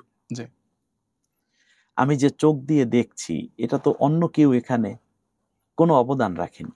আমি যা চিন্তা করছি ব্রেইনে, এটা তো অন্য কেউ আমাকে দিয়ে দেয়নি, আমি যা শুনছি কানে এটা তো অন্য কেউ দেয়নি, আল্লাহ আমাকে দয়া করে দিয়েছেন। ইভেন আমি যা খাচ্ছি সে খাবারটাও তো আল্লাহ তাআলা, এই যে একটু পানি পান করলাম, পানিটা তো মানুষের তৈরি না, মানুষ এটা আল্লাহ দান প্রসেসিং করেছেন। করেছে, অলরেডি প্রসেস করে দিয়েছে। তো এই জায়গাগুলো থেকে আবার যে বাতাস নিচ্ছি সেখান তো কোনো মন্ত্রী এমপি কিংবা কোনো সরকারেরও হাত নাই। ইভেন মায়ের গর্ভে আমরা যে তৈরি হয়েছি সেটা তো অন্য কারো পরিকল্পনায় হয়নি, সেটা আল্লাহর পরিকল্পনায় আমরা ডেভেলপ হয়েছি। তাহলে আমাকে আল্লাহর সাথে সম্পৃক্ত হতে হবে, তাআল্লুক মা আল্লাহ, আল্লাহর কথার সাথে, আল্লাহর আকাঙ্ক্ষার সাথে, আল্লাহর চাওয়ার সাথে। এরপর আল্লাহ তাআলা বললেন ইন্নী জাইলুম ফিল আরদে খলিফা, আমার এই সুন্দর পৃথিবী আছে, এই পৃথিবীতে প্রতিনিধিত্ব করার জন্য আমি তোমাদেরকে তৈরি করেছি। আবার মনে রেখো একদিন কিন্তু আমার কাছেই তোমাদের ফিরে আসতে হবে। অতএব বোঝা যাচ্ছে যে মূল বিষয়টা হচ্ছে আল্লাহর হাতের মুঠোয় সবকিছু, মাঝখানে কিছুটা সময় আল্লাহ আমাদেরকে পৃথিবীতে পাঠালেন। এরপর আল্লাহ তাআলা বললেন আল্লাযী খলাকাল মাউতা ওয়াল হায়াতা লিয়াবলুয়াকুম আইয়ুকুম আহসানু আমালা, তোমাদের মধ্যে কে বেশি ভালো কাজ করো এটা পরীক্ষা করার জন্য আমি তোমাদেরকে তৈরি করেছি। তাহলে বোঝা যাচ্ছে এখানে কয়েকটা জিনিস চলে আসলো। এক নম্বর হচ্ছে আল্লাহর ইবাদত, মানে আল্লাহর আনুগত্য, আল্লাহর দাসত্ব করতে হবে। সে দাসত্ব নামাজে হোক, রোজায় হোক, হজে হোক, জাকাতে হোক, জিকিরে হোক, ফিকিরে হোক, সে দিন প্রতিষ্ঠার জন্য হোক, সেটা মানে অর্থনীতিতে হোক, সমাজে, প্রত্যেকটা জায়গায় আল্লাহর আনুগত্য করো। আল্লাহ যেটা বলেছেন সেইটা করো, আল্লাহ যেটা নিষেধ করেছেন তা বাদ দাও। নবী যেভাবে করেছেন সেইভাবে করো, সাহাবাগণ যেভাবে করেছেন সেভাবে করো, এর বাইরে করো না। একটা মেথড পেলাম। দ্বিতীয় হচ্ছে আল্লাহ সুবহানাহু ওয়া তাআলা আমাদেরকে প্রতিনিধিত্ব করার জন্য তৈরি করেছেন, যেটার নাম হলো কি খলিফা, খেলাফত, তথা আল্লাহর রিপ্রেজেন্টেটিভ হিসেবে তোমরা দায়িত্ব পালন। আপনি খুব গুরুত্বপূর্ণ একটা পয়েন্টে আসছেন। আমার পরবর্তী এই বিষয়টাও একটু জানবো যে আসলে আমরা রাষ্ট্র নিয়ে কথা বলছি, অর্থনীতি নিয়ে কথা বলছি, এবং আমরা আল্লাহর প্রতিনিধিত্ব আল্লাহ আমাদেরকে করতে পাঠিয়েছেন এ ব্যাপারেও আমরা কথা বলছি।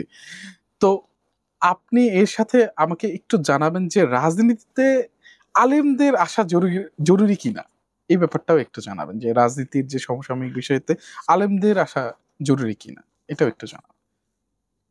আলহামদুলিল্লাহ, বাংলাদেশে তো উলামায়ে কেরাম রাজনীতি করছেন, যদিও সম্পৃক্ততাটা খুবই কম।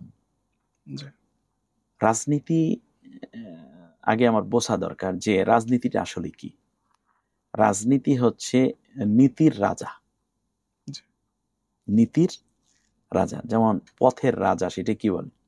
রাজপথ। রাজপথ। হাঁসের রাজা রাজহাঁস। আর নীতির মধ্যে যেইটা শ্রেষ্ঠ সেইটাকে বলে রাজনীতি। রাজনীতি। তাহলে আল্লাহ তাআলা রাজার নীতি না, বরং নীতির রাজা, যেটা সেইটা হলো রাজনীতি। তাহলে এখন আল্লাহ তাআলা হচ্ছেন আহকামুল হাকিমিন, কুলিল্লাহুম্মা মালিকাল মুলক, তিনি সব রাজাদের বড় রাজা। তার দেওয়া যেই নীতি সেটাই তো রাজনীতি। এখন রাসূল সাল্লাল্লাহু আলাইহি ওয়াসাল্লাম নিজেও একজন ভালো মানের পলিটিশিয়ান ছিলেন, নিঃসন্দেহে, এবং পৃথিবীতে যারা পলিটিক্স করে তারা তার থেকেই শিক্ষা নেওয়া উচিত কিভাবে পলিটিক্স করতে হয়। তো এই জায়গাগুলো যদি রাজনীতির উপরে, তো আল্লাহ কোরআন একটা সূরাই নাজিল করেছেন, সূরা মুলক। চমৎকার, একেবারে পুরো রাজনীতিটাকে আল্লাহ তাআলা তুলে ধরেছেন যে এভাবে রাজনীতি করতে হয়।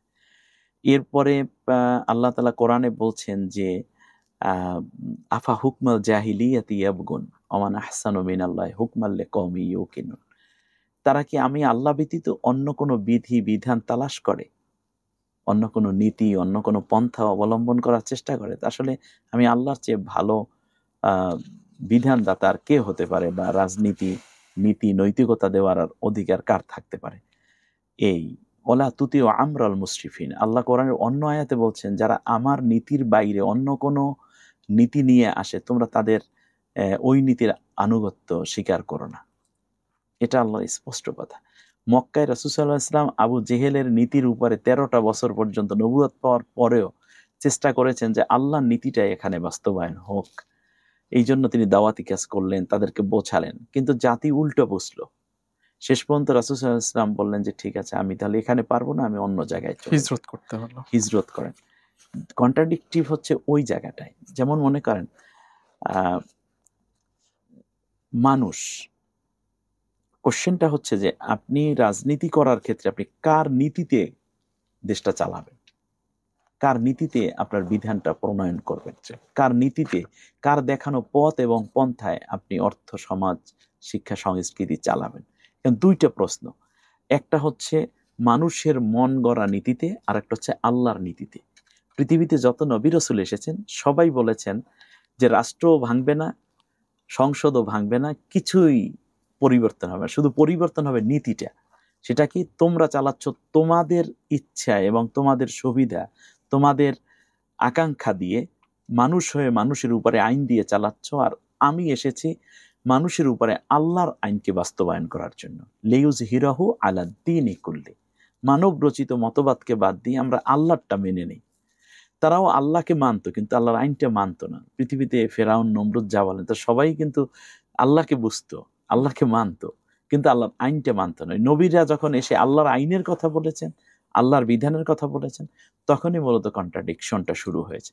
তাহলে বোঝা যাচ্ছে যে আজও সমাজে কিন্তু এই দুইটাই। এখন আল্লাহর আইন বাস্তবায়নের জন্য সবচেয়ে অগ্রণী ভূমিকা পালন করার কথা ছিল উলামায়ে কেরামদের। তো উলামায়ে কেরাম কেনই যেন আহ এই জায়গা থেকে অনেকেই বুদ্ধিমত্তা এবং হিকমতের নাম দিয়ে তারা এই নীতি অর্থাৎ আল্লাহর নীতিকে বাদ দিয়ে অন্য নীতিকে ইচ্ছায় কিংবা অনিচ্ছায় চুপ থেকে মেনে নিচ্ছেন। কিন্তু আল্লাহর যে নিয়ম নীতি অনুযায়ী দেশ চলা যায়, চালানো যায়, রাসূল সাল্লাল্লাহু আলাইহি ওয়াসাল্লাম চালিয়েছেন, আসহাবে আজমাইন চালিয়েছেন, এবং বিশ্বে দীর্ঘ বছর পর্যন্ত কোরআন এবং সুন্নাহ ভিত্তিক জাতি গঠিত হয়ে চলে আসছে। এই কথাটা খুব বেশি বলতে চাচ্ছেন না এই জন্য হয়তোবা এমন হতে পারে যে এরা চাইলে তাদের অযোগ্যতা আছে, অর্থাৎ ইসলামের পলিটিক্যাল সিস্টেমের ব্যাপারে তাদের হয়তোবা কনসেপ্টটা ক্লিয়ার না, এটা একটা হতে পারে। আর দ্বিতীয়টা, যদি ওই কারণে হয়ে থাকে তাহলে আল্লাহ মাফ করবেন তাদেরকে। কিন্তু যদি এমন হয় যে আমার তো তাহলে কিছু ধন সম্পদ কমে যাবে, আমার তো জেলে যাওয়া লাগতে পারে, বা আমার কষ্ট হতে পারে, বা আমার মামলা খাওয়া লাগতে পারে, ইমামতি চলে যাবে, আমার খানকা চলে যাবে, আমার পীরগিরি চলে যাবে, আমার খতিবগিরি চলে যাবে, তাহলে তো এটা হারাম, স্পষ্ট হারাম। অতএব কমপক্ষে একেবারে খুব মূল জায়গাটা আপনি টাচ করেছেন, সেটা হচ্ছে যে আলেমরা কেন আসবে, বরং আলেমদের এগিয়ে আসা উচিত ছিল আগে। যেখানে মহকামাত আয়াতের একটি আয়াতও জমিনে বাস্তবায়িত নাই, বরং তার বিপরীতে প্রত্যেকটা কাজ হচ্ছে। কোনো কোনো ক্ষেত্রে ইসলাম, কুফর এবং অমুসলিম সবাই মিলেই একই সাথে বসবাস করার অধিকার সম্বলিত আয়াত আছে, সেগুলো আমাদের রাষ্ট্রে খুব বাস্তবায়িত আছে। কিন্তু বেসিক জায়গাটা, যেমন শাসন বিভাগ এবং সেক্রেটারিয়েট ইত্যাদি ইত্যাদি জায়গায় যেখানে গিয়ে মূলত আল্লাহ তাআলার হুকুম অনুযায়ী দেশ চলুক, এইটা বাস্তবায়িত, সেই জায়গাগুলোতে তো নাই।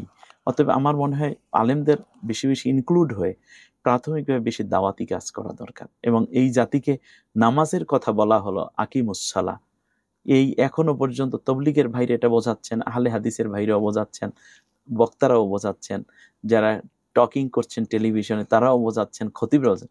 আকিমুসসালাহ বোঝানো হলো, আকিমুদ্দিন বোঝাবে কারে? আচ্ছা, আমরা মনে হয় আমাদের প্রশ্নের উত্তরটা পেয়েছি। আমরা পরবর্তী প্রশ্নতে যাব যে শাইখ, আমরা দেখি যে আমরা মাহফিল দেখছি। আমার একটা খুব জানার আগ্রহের একটা জায়গা যে এই মাহফিলের উৎপত্তিটা আসলে কিভাবে হলো, এটা আমি আপনার কাছে একটু জানতে চাই, আপনার যদি জানা থাকে।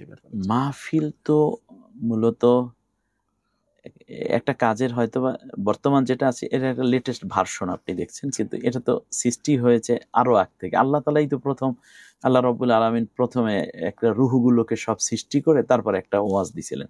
আল্লাহ জিজ্ঞেস করছেন আলাস্তু বিরব্বিকুম, ব্যাস সব রুহুকে সামনে রেখে আল্লাহ নিজে বক্তা, আলাস্তু বিরব্বিকুম, আমি কি তোমাদের মহান রব? কলু বালা, হ্যাঁ আল্লাহ তুমি আমাদের মহান রব, তুমি লালন পালনকারী, তুমি বিধানদাতা, তুমি আইনদাতা, হুকুমদাতা। আল্লাহ রাব্বুল আলামিন বললেন ঠিক আছে। এবার আল্লাহ তাআলা আদম এবং হাওয়াকে লক্ষ্য করে কিছু কথা বললেন, ইয়া আদম উসকুন আনতা ওয়া যাওজুকাল জান্নাহ ওয়া কুলা মিনহা রাগাদান হাইথু শি'ত। এবং এই আল্লাহ তাআলা বলছেন গোটা কোরআনই হচ্ছে মূলত ওয়াজ। আমরা দেখতে পাই যত নবী রাসূল পৃথিবীতে আসছেন সবাই কিন্তু জাতির সামনে বক্তব্য দিয়েছেন। ওয়াইজ ক্বালা মূসা লিকওমিহি ইয়া কওমি লিমা তুযুনানি ওয়া ক্বাদ তা'লামুনা আন্নী রাসূলুল্লাহি ইলাইকুম। মূসা আলাইহিস সালাম জাতির লোকদেরকে জড়ো করলেন এবং বলেন, এই জাতির লোকেরা তোমরা তো জানো আমি রাসূল, তাই আমার কষ্ট দাও কেন? এই ঈসা আলাইহিস সালাম এক কথা বলেন, ইব্রাহিম আলাইহিস সালাম যাদের উদ্দেশ্যে কথা বলেছেন।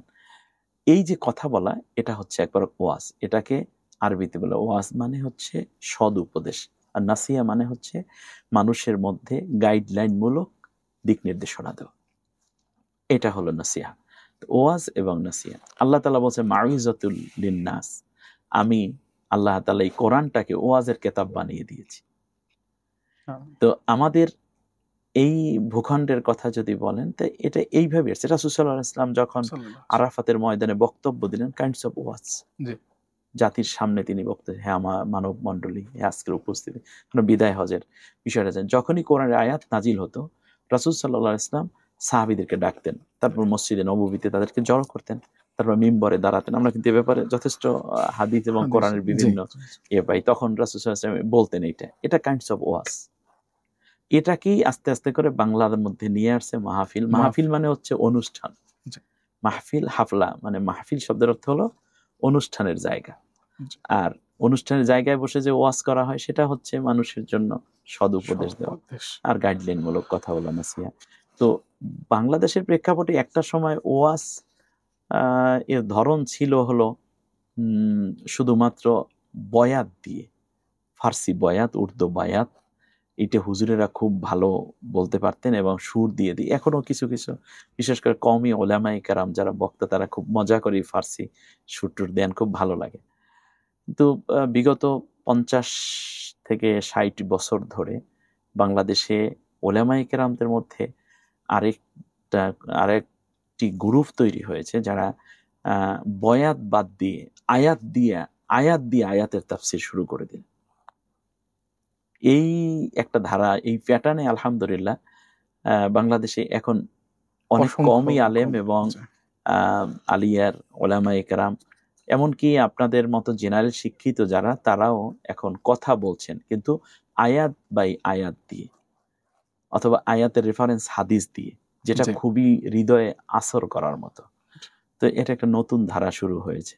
আবার কখনো ওয়াজের বাইরেও আমরা ইসলাম প্রচারের গান বাদ্যের মাধ্যমে, যেমন বিভিন্ন পুঁথি, এরপরে বিভিন্ন গানের মাধ্যমে ইসলামের কথাকে তুলে ধরার একটা শ্রেণী বের হয়েছিল, সেগুলো আস্তে আস্তে হয়ে গেছে। আবার কেউ আছে একেবারে ঢোল বাদ্য বাজাইয়াও ইসলামের কথা বলতে চান, যেমনটা মাইজ ভান্ডার বা এরকম আটরশি বা আরো কি কি যেন দরবার টরবার আছে না, যারা তারা মনে করেন যে এটার মাধ্যমে ইসলামের একটা প্রচার। আমি খুব নেগেটিভ সমালোচনা একেবারেই করব না এর জন্য, কারণ এটা আজকের এই প্রোগ্রামটা এরকম না। তো তারাও মনে করছেন যে এটাও মনে হয় একটা ইসলামের ওয়াজ চলতেছে, কিন্তু না, আসলে কোরআন দিয়ে যখন কোরআনের কথা বলা হয়, সেটাই হলো খাঁটি ওয়াজ, এবং কোরআন সুন্নাহর আলোকে যেটা করা হয়, সেটাই হলো জাতির জন্য হেদায়েতের উৎস, অন্য কিছুই না। শাহেক, ধন্যবাদ। শাহেক, ইমাম মাহদীর আগমন সম্পর্কে আপনার মানে এ সম্পর্কে আপনার ধারণা এবং আপনার বিশ্লেষণ জানতে চাচ্ছি, যে আসলে ওনার আসার আলামত কি, উনি কখন আসবেন? কেউ কেউ বলেছেন উনি এসে গিয়েছেন, কেউ কেউ বলেছে যে উনি মানে খুব তাড়াতাড়ি আসবেন। এই ব্যাপারে আপনার মন্তব্য জানতে চাচ্ছি, আপনার বিশ্লেষণ। তো আসলে এটা হাদিসে যতগুলো কথা আছে, রাসূল সাল্লাল্লাহু আলাইহি ওয়াসাল্লাম বলেছেন, ইন্নাল্লাহা ইয়াবআসু লিহাযিহিল উম্মতি আলা রাসি মিআতি সানা ইউজাদ্দিদু লাহা দীনাহা, যে প্রত্যেক 100 বছর পর পর এক একজন মুজাদ্দিদ আমার উম্মতের মধ্যে আসবে, যারা এসে দ্বীনের মধ্যে যেই ক্ষতি হয়ে গেছে সেগুলোকে নতুন করে ঢেলে সাজাবে, অথবা এমন কোনো বেসিক বিষয় যেটা বাদ পড়ে যাচ্ছে ইসলাম থেকে, উনি এসে এইটাকে জীবন্ত করে তুলবেন। তারই ধারাবাহিকতা ইমাম মাহদী আলাইহিস সালাম আসবেন, এটা সত্য এবং শাশ্বত, কারণ হাদিসের বহু রেফারেন্স এ ব্যাপারে আছে।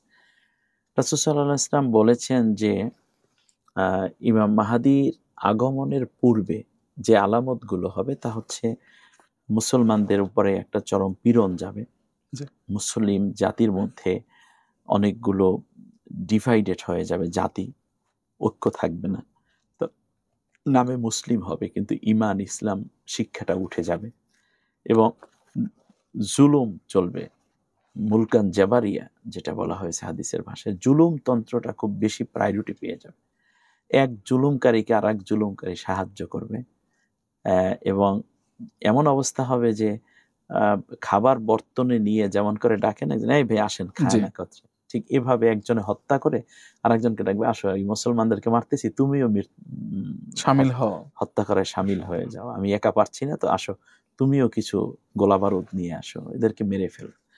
এইরকম একটা অবস্থা তৈরি হবে। তো এই জায়গাটা হওয়ার পরপর মুসলিম শাসকদের মধ্যে মুনাফিকি চলে আসবে, ভোগ বিলাসিতা এবং ক্ষমতা কি, অর্থ কি তারা প্রাধান্য দিবে, ইসলামকে প্রাধান্য দিবে না। এই বেসিক বিষয়গুলো যা আসবে তা অনেকটাই অলরেডি হয়ে গেছে। এজন্য কোনো কোনো ওলামা মনে করছেন যে ইমাম মাহাদি চলেই আসছে। তবে ইমাম মাহাদি আলাইহিস সালামের বিষয়ে বেশ কয়েকটি হাদিস আমরা যা পাই তা হলো যে এক নম্বর হচ্ছে ইমাম মাহাদি আলাইহিস সালামের দেহ এবং নাম, তার বংশ পরিচয় সম্বন্ধে রাসূল সাল্লাল্লাহু আলাইহি ওয়াসাল্লাম বলেছেন যে ইসমুহু কা ইসমি, তার নাম হবে আমার নামে, এবং তার বাবার নাম হবে আমার বাবার নামে, তার মায়ের নাম হবে আমার মায়ের নাম, অ্যাটলিস্ট তার নাম হবে মুহাম্মদ, এরপরে তার বাবার নাম হবে আব্দুল্লাহ, মায়ের নাম হবে আমিনা। বাস শেষ, এ পর্যন্ত আমরা বুঝলাম। দ্বিতীয় যেটা জানবো সেটা হচ্ছে রাসূল সাল্লাল্লাহু আলাইহি ওয়াসাল্লাম বলেছেন যে তার হাত হবে স্বাভাবিকের চেয়ে বেশি লম্বা, অর্থাৎ আমরা দাঁড়ালে আমার হাত যেমন উরু পর্যন্ত পৌঁছায়, কিন্তু তার হাতটা বেয়ে পড়ে যাবে হচ্ছে হাঁটুর নিচ পর্যন্ত। তাহলে বোঝা যাচ্ছে এইটা একটা ব্যাপার। তিনি হজ করতে আসবেন, হজ করতে যখন তিনি আসবেন, বাইতুল্লাহ জিয়ারত করবেন, তৃতীয় চক্কর যখন দিবেন, চতুর্থবারই লোকজন চারদিক থেকে জড়ো হয়ে বলবে যে তুমি ইমাম মাহাদি, আমাদেরকে তোমার হাতে বায়াত দাও। তখন ইমাম মাহাদি আলাইহিস সালাম বায়াত দিবেন। অর্থাৎ ইমাম মাহাদি নিজেও বুঝবেন না তিনি যে ইমাম মাহাদি, যতক্ষণ না এরকম বেসিক বিষয়গুলো প্রকাশিত। অতএব ইমাম মাহাদি দাবি করার বিষয় নয়, বরং মানুষ তাকে বলবে তুমি মাহাদি। এই যে এই পর্যন্ত যত ভণ্ড মাহাদি বের হয়েছে তারা সবাই বলতেছে, বাংলাদেশেও নাকি একজন বের হয়েছে, পাকিস্তানে বের হয়েছিল, আসলে তিনি হবেন আরবি, তিনি একজন অ্যারাবিয়ান হবেন এবং জ্ঞান বিজ্ঞানে তার যথেষ্ট এক্সপার্ট থাকবেন তিনি। এই সময়টায় মুসলিমদের অবস্থা খারাপ হবে, কিন্তু তিনি আলহামদুলিল্লাহ তিনি এসে জাতিকে ইয়ে করবেন। আর হচ্ছে তিনি কালো পতাকাবাহী হবেন, কালেমা খচিত কালো পতাকা নিয়ে তিনি বের হবেন। এবং রাসূল সাল্লাল্লাহু আলাইহি ওয়াসাল্লাম বলেছেন মিন ইতরাতি ফাতেমা রাদিয়াল্লাহু তাআলা আনহার গর্ভজাত সন্তানদের ধারাবাহিকতায় তিনি বের হবেন। এটা কিন্তু একটা ব্যাপার আছে। অর্থাৎ কারবালার প্রান্তরে শহীদ হওয়ার পরেও ফাতেমা রাদিয়াল্লাহু তাআলা আনহার বংশের সিলসিলায় যারা বেঁচে ছিলেন, ওই সিলসিলা থেকে ইমাম মাহদী আসবেন। তাহলে বোঝা যাচ্ছে এখানে একটা বিশাল ভালো শর্ত। এবং রাসূল সাল্লাল্লাহু আলাইহি ওয়াসাল্লাম বলছেন যখন তোমরা শুনবে যে ইমাম মাহদী আসছে, তখন তোমরা যদি বরফের উপর দিয়ে হামাগুড়ি দিয়েও যেতে হয়, গিয়ে তার হাতে বায়াত নিও, এবং যদি তোমরা তার সাথে থেকে বেঁচে যাও তাহলেও তোমরা জান্নাতি হতে পারবে, এবং যদি শহীদ হয়ে যাও যখন সে বাতিলের বিরুদ্ধে লড়বে, তাহলে আল্লাহ তোমাদেরকে বেকসুর খালাস জান্নাত দান করবে। আল্লাহ সবাইকে সরল পথ দেখান। আপনি যখন হযরত মুহাম্মদ সাল্লাল্লাহু আলাইহি ওয়াসাল্লামের পরিবার নিয়ে আসছেন, আমি এর মধ্যে আপনার কাছে জানতে চাবো যে হযরত মুহাম্মদ সাল্লাল্লাহু আলাইহি ওয়াসাল্লামের কন্যা জয়নব রাদিয়াল্লাহু আনহার জীবনী সম্পর্কে এবং তার জীবনী থেকে আমাদের অনুপ্রেরণা সম্পর্কে একটু কিছু বলবেন। রাসূল সাল্লাল্লাহু আলাইহি ওয়াসাল্লামের 4 কন্যা, রুকাইয়া, জয়নব, উম্মে কুলসুম, ফাতেমা। তো এই জায়গাটায় জয়নব রাদিয়াল্লাহু তাআলা আনহা তো মূলত ইসলামের পূর্বেই তার মানে রাসূল সাল্লাল্লাহু আলাইহি ওয়াসাল্লামের নবুয়াত এবং তার ইসলামের ব্যাপক প্রচার প্রসার শুরুর আগেই বিয়ে হয়েছিল। উতাইবা নামক এক সন্তান ছিল আবু লাহাবের ওখানে।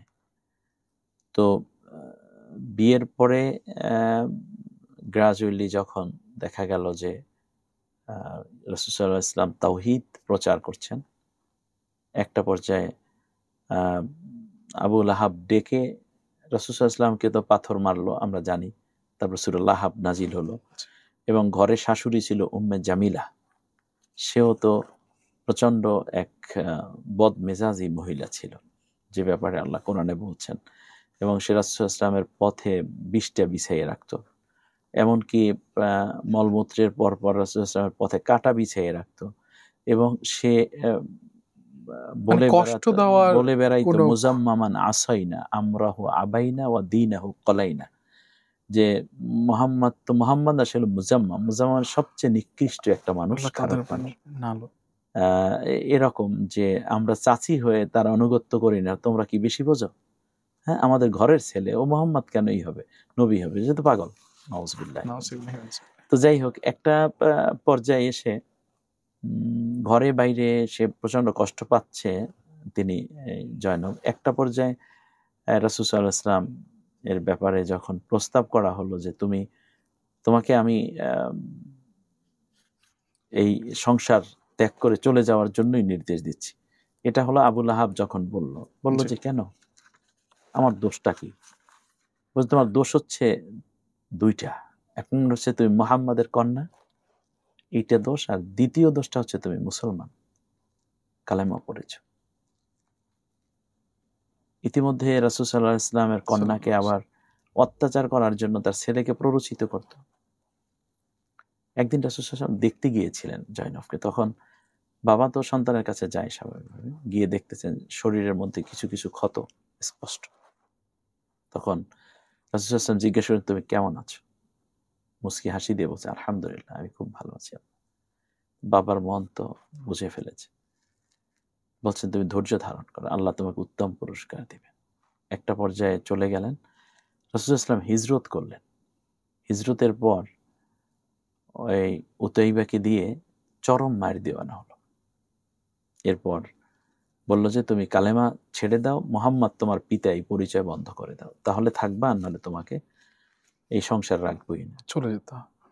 তো রাসূল সাল্লাল্লাহু আলাইহি ওয়াসাল্লামের কন্যা বললেন যে অসম্ভব, একটিও মেনে নেওয়া সম্ভব না।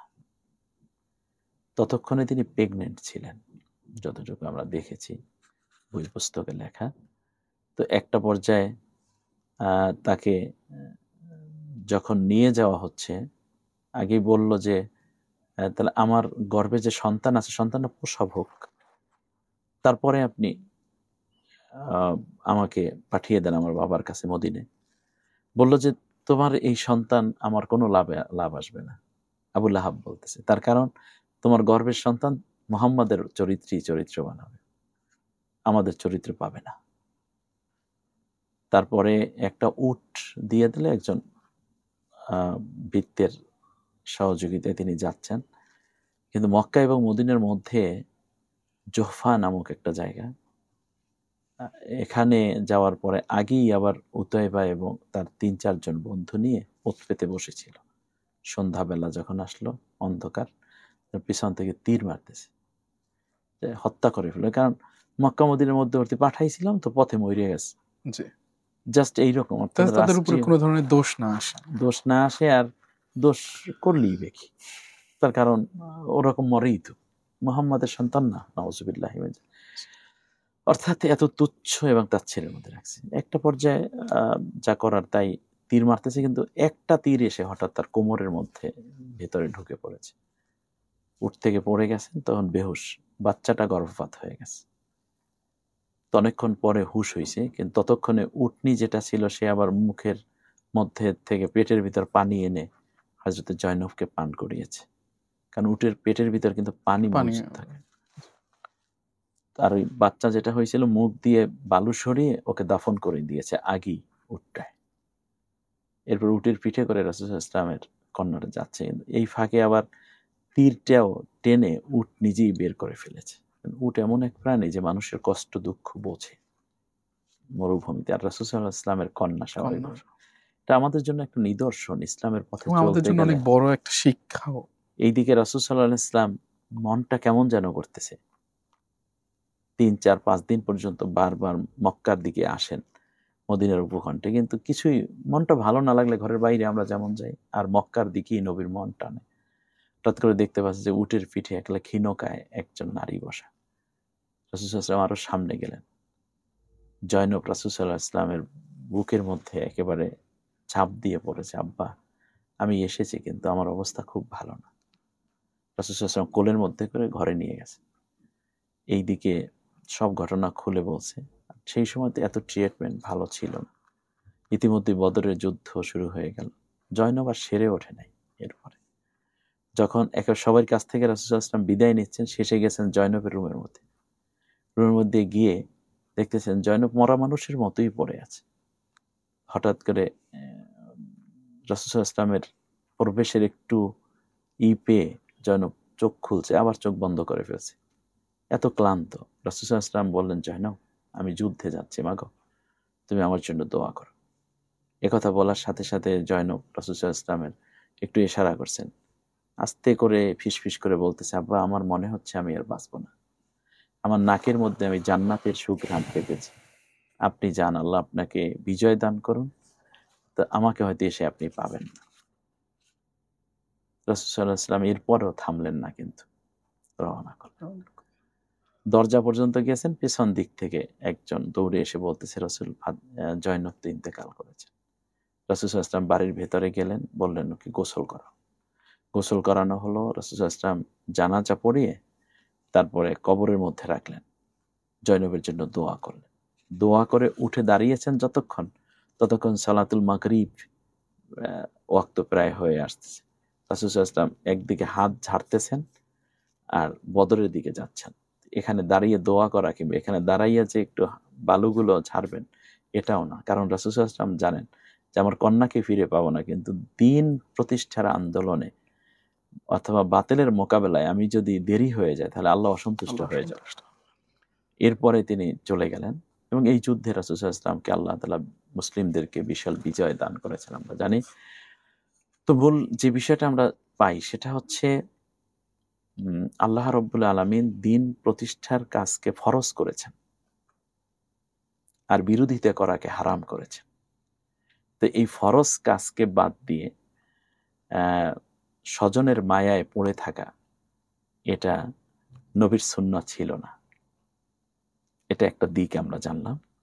দ্বিতীয় হচ্ছে দ্বীনের পথে কষ্ট স্বীকার, এটা নবী পরিবারের উপরও এসেছে এবং সবচেয়ে বেশি নবী পরিবার কি সাফার করতে হয়েছে। এই জন্য আল্লাহ নবী বলছে, আসাদুন নাসি বালা আল আম্বিয়া সুম্মা সলিহুনা সুম্মাল আমসালু ফাল আমসাল। সবচেয়ে বেশি পরীক্ষা করা হয়েছে নবীদেরকে আল্লাহ তাআলা দ্বীনের জন্য। এরপরে যারা বেশি নেককার তাদেরকে, তারপর যার ঈমান যতটুকু তাকে ততটুকু পরীক্ষা করা হয়েছে। অতএব এই পরীক্ষা এসেছে এবং যারা পরীক্ষার সম্মুখীন হচ্ছে না তারা তো মুনাফিকের মধ্যে পড়ে আছে, আর যারা পরীক্ষায় টিকে যাচ্ছেন তারা খাঁটি মুমিন হচ্ছেন, আর যারা টালমাটাল করছে তারাও হয়তোবা। আল্লাহ আমাদের জীবনে তাদের জীবনই আমাদের জীবন গড়ার হাতিয়ার হয়ে উঠুক। আমিন আমিন। আমরা প্রেরণার উৎসাহ হয়ে উঠুক। শায়েখ, আপনার একটা কোরআনের অনুবাদ রয়েছে এবং অসাধারণ অনুবাদ আপনি করেছেন।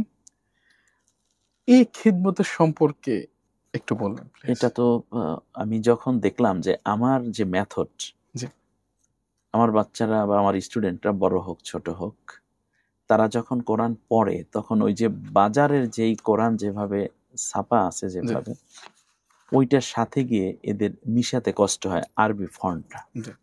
তারপরে আমি চিন্তা করলাম যে আরবি ফন্টটাকে মিলিয়ে নিয়ে নেই। যেমন ইলা, এটা লিখতে ইয়াটা কোন জায়গায় প্রথম বাচ্চারা চেনেই না, তো লামের পরে ইয়াটা যে সামনে ইয়ে গিয়ে একটু লিখে দেয় তা সহজ হয়।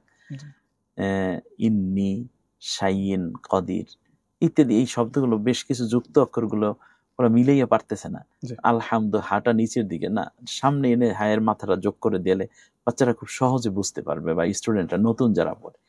একেবারে ওইখান থেকে নিয়ে সফটওয়্যার ডেভেলপ করিয়ে তারপরে আমি প্রথমে আরবি প্যাটার্নটা দাঁড় করাই দিই। আর আমার পদ্ধতিতে হচ্ছে জজম হচ্ছে শূন্য উপরে শূন্য দিয়ে, কারণ সে থাকবে কিন্তু তার পাওয়ার নেই, যেন বুঝতে সুবিধা, বুঝতে সহজ হয়। রাইট, ওটা পড়ার মধ্যে আমি কথা বলে দিয়েছি। তো দেখলাম যে শুধুমাত্র কোরআনের এই ডেভেলপটা করলেই তো হক আদায় হয়ে যাতে অর্থটা সহ করি। সাথে উদ্যোগ নিলাম, বেশ কিছু তাফসিরের সহযোগিতাও নিয়েছি আলহামদুলিল্লাহ। সব মিলে এমন একটা অনুবাদ আমার মাথায় আসছে যে অনুবাদটা এমনভাবে করব যাতে করে যারা ব্যাপক তাফসির পড়তে চান না কিন্তু অনুবাদ থেকেই চান যে এর মূল দাবি কি সেটা বুঝতে। আমি ঠিক ওইভাবেই অনুবাদটা দেওয়ার চেষ্টা করেছি। আল্লাহ আপনার খেদমত কবুল করুক। আমরা শেষ প্রশ্ন করব, সূরা তওবায় উল্লেখিত মুনাফিকদের মসজিদ সম্পর্কে আপনি ছোট্ট করে কিছু বলবেন। মুনাফিকদের মসজিদ, এটা মসজিদে জেরা বলা হয়েছে। জি। এটা হচ্ছে আলা বুনিয়ানাহু আলা শাফা জুরুফিন হার, যেটা বলা হয়েছে ওখানে মূলত রাসূল সাল্লাল্লাহু আলাইহি ওয়াসাল্লাম একটা যুদ্ধ থেকে বিজয় লাভ করে আসতেছেন। জি। মুনাফিকরা যে ইসলামের ক্ষতি করবে ইমানের মুসলমানদের সাথে থেকে, এমনকি সেটা মসজিদ বানাইয়াও, জি। এটা কিন্তু একটা বড় উদাহরণ। সেটা হচ্ছে তারা এই মসজিদটা রাসূল সাল্লাল্লাহু আলাইহি ওয়াসাল্লাম দিয়ে উদ্বোধন করানোর জন্য একটা উদ্যোগ নিয়েছিল। তো যে রাসূল সাল্লাল্লাহু আলাইহি ওয়াসাল্লাম দিয়ে যদি উদ্বোধন করানো যায় তাহলে এইটা আর কেউ ভেঙে ফেলতে পারবে না, এইরকম একটা কনসেপ্ট তাদের ভিতরে কাজ করতেছিল। তো আল্লাহ রাব্বুল আলামিন বললেন নবীকে, এই মসজিদ তো এটা মসজিদ না, এটা হলো ইয়ের উপরে, মানে একটা স্বপ্ন, অর্থাৎ এটাকে বলবো কি, মানে দুর্বিসন্ধিমূলক চিন্তা করি এই মসজিদটা বানানো হয়েছে। এটাকে বলে মসজিদে জেরা। নিয়তটা সঠিক ছিল না, যদি আমি নিয়তটা সঠিক ছিল না, বরং ইসলামের ক্ষতি করার জন্য এটা তৈরি। পরে ওমর রাদিয়াল্লাহু তাআলা আনহু এই মসজিদটা গিয়ে পোড়াইয়া দিয়েছিলেন হযরত মুহাম্মদ সাল্লাল্লাহু আলাইহি ওয়াসাল্লামের নির্দেশে। হ্যাঁ, নির্দেশে। তাহলে বোঝা যাচ্ছে যে মসজিদ বানাইয়াও মুনাফিকরা ইসলামের ক্ষতি করে। সব মসজিদগুলোই মসজিদ হয় না, যে মসজিদের মধ্যে তাকওয়া থাকে না। মসজিদে বুনিয়ানাহু আলা তাকওয়া, আর এটা হলো জুরুফিন হারিন, জাহান্নামের কিনারে বানানো। অর্থাৎ এই মসজিদে যাওয়া মানে হচ্ছে জাহান্নামের কাছে চলে যাওয়া। নাউযুবিল্লাহি মিন যালিক। তাহলে নেক সূরাতে বদ কাজ, এইটা সেই সময় থেকেও মুনাফিকরা করে আসতো। মূলত এটাই একটা শিক্ষা আমাদের জন্য, যে কোনো কাজ এবং চিন্তার ক্ষেত্রে নিয়তটাকে আগে দেখা দরকার, এবং আবেগের বশীভূত হয়ে দৌড় দেওয়া উচিত না। আগে চিন্তা করা দরকার যে এটা কারা করছে, কেন করছে। এটা হলো আকলবানদের কাজ এবং জ্ঞানীদের কাজ। হযরত আল্লাহ আমাদের আপনার দ্বীনি খেদমতকে কবুল করুন, এবং আপনার এই দামি সময় আমাদেরকে দিয়েছেন, এটার জন্য আপনাকে আন্তরিকভাবে আমরা ধন্যবাদ জানাচ্ছি। হ্যাঁ, অনেক ধন্যবাদ আপনাকে এবং এই সংযুক্ত নতুন একটি চ্যানেল জীবন যুক্তি জিজ্ঞাসা, খুব চমৎকার শিরোনামও করেছেন। আল্লাহ তাআলা ইমানের সাথে সংযুক্ত থেকে, মুসলিম উম্মার সাথে, মাজলুমদের সাথে সংযুক্ত থেকে, জ্ঞান বিজ্ঞান এবং প্রজ্ঞার সাথে সংযুক্ত থেকে কোরআনের আলো ছড়িয়ে দেওয়ার সুযোগ এবং তৌফিক আপনাদেরকে দান করুন। আমিন। প্রিয় দর্শক, আজকে আমরা অনেক অজানা বিষয় জানলাম ইসলামের, এবং আমরা আমাদের জীবনে এগুলো লালন এবং ধারণ করার চেষ্টা করে এই আশা রেখে আজকে আমরা বিদায় নিচ্ছি। আপনারা ভালো থাকবেন, সুস্থ থাকবেন, সংযুক্ত থাকবেন। ধন্যবাদ। আসসালামু আলাইকুম।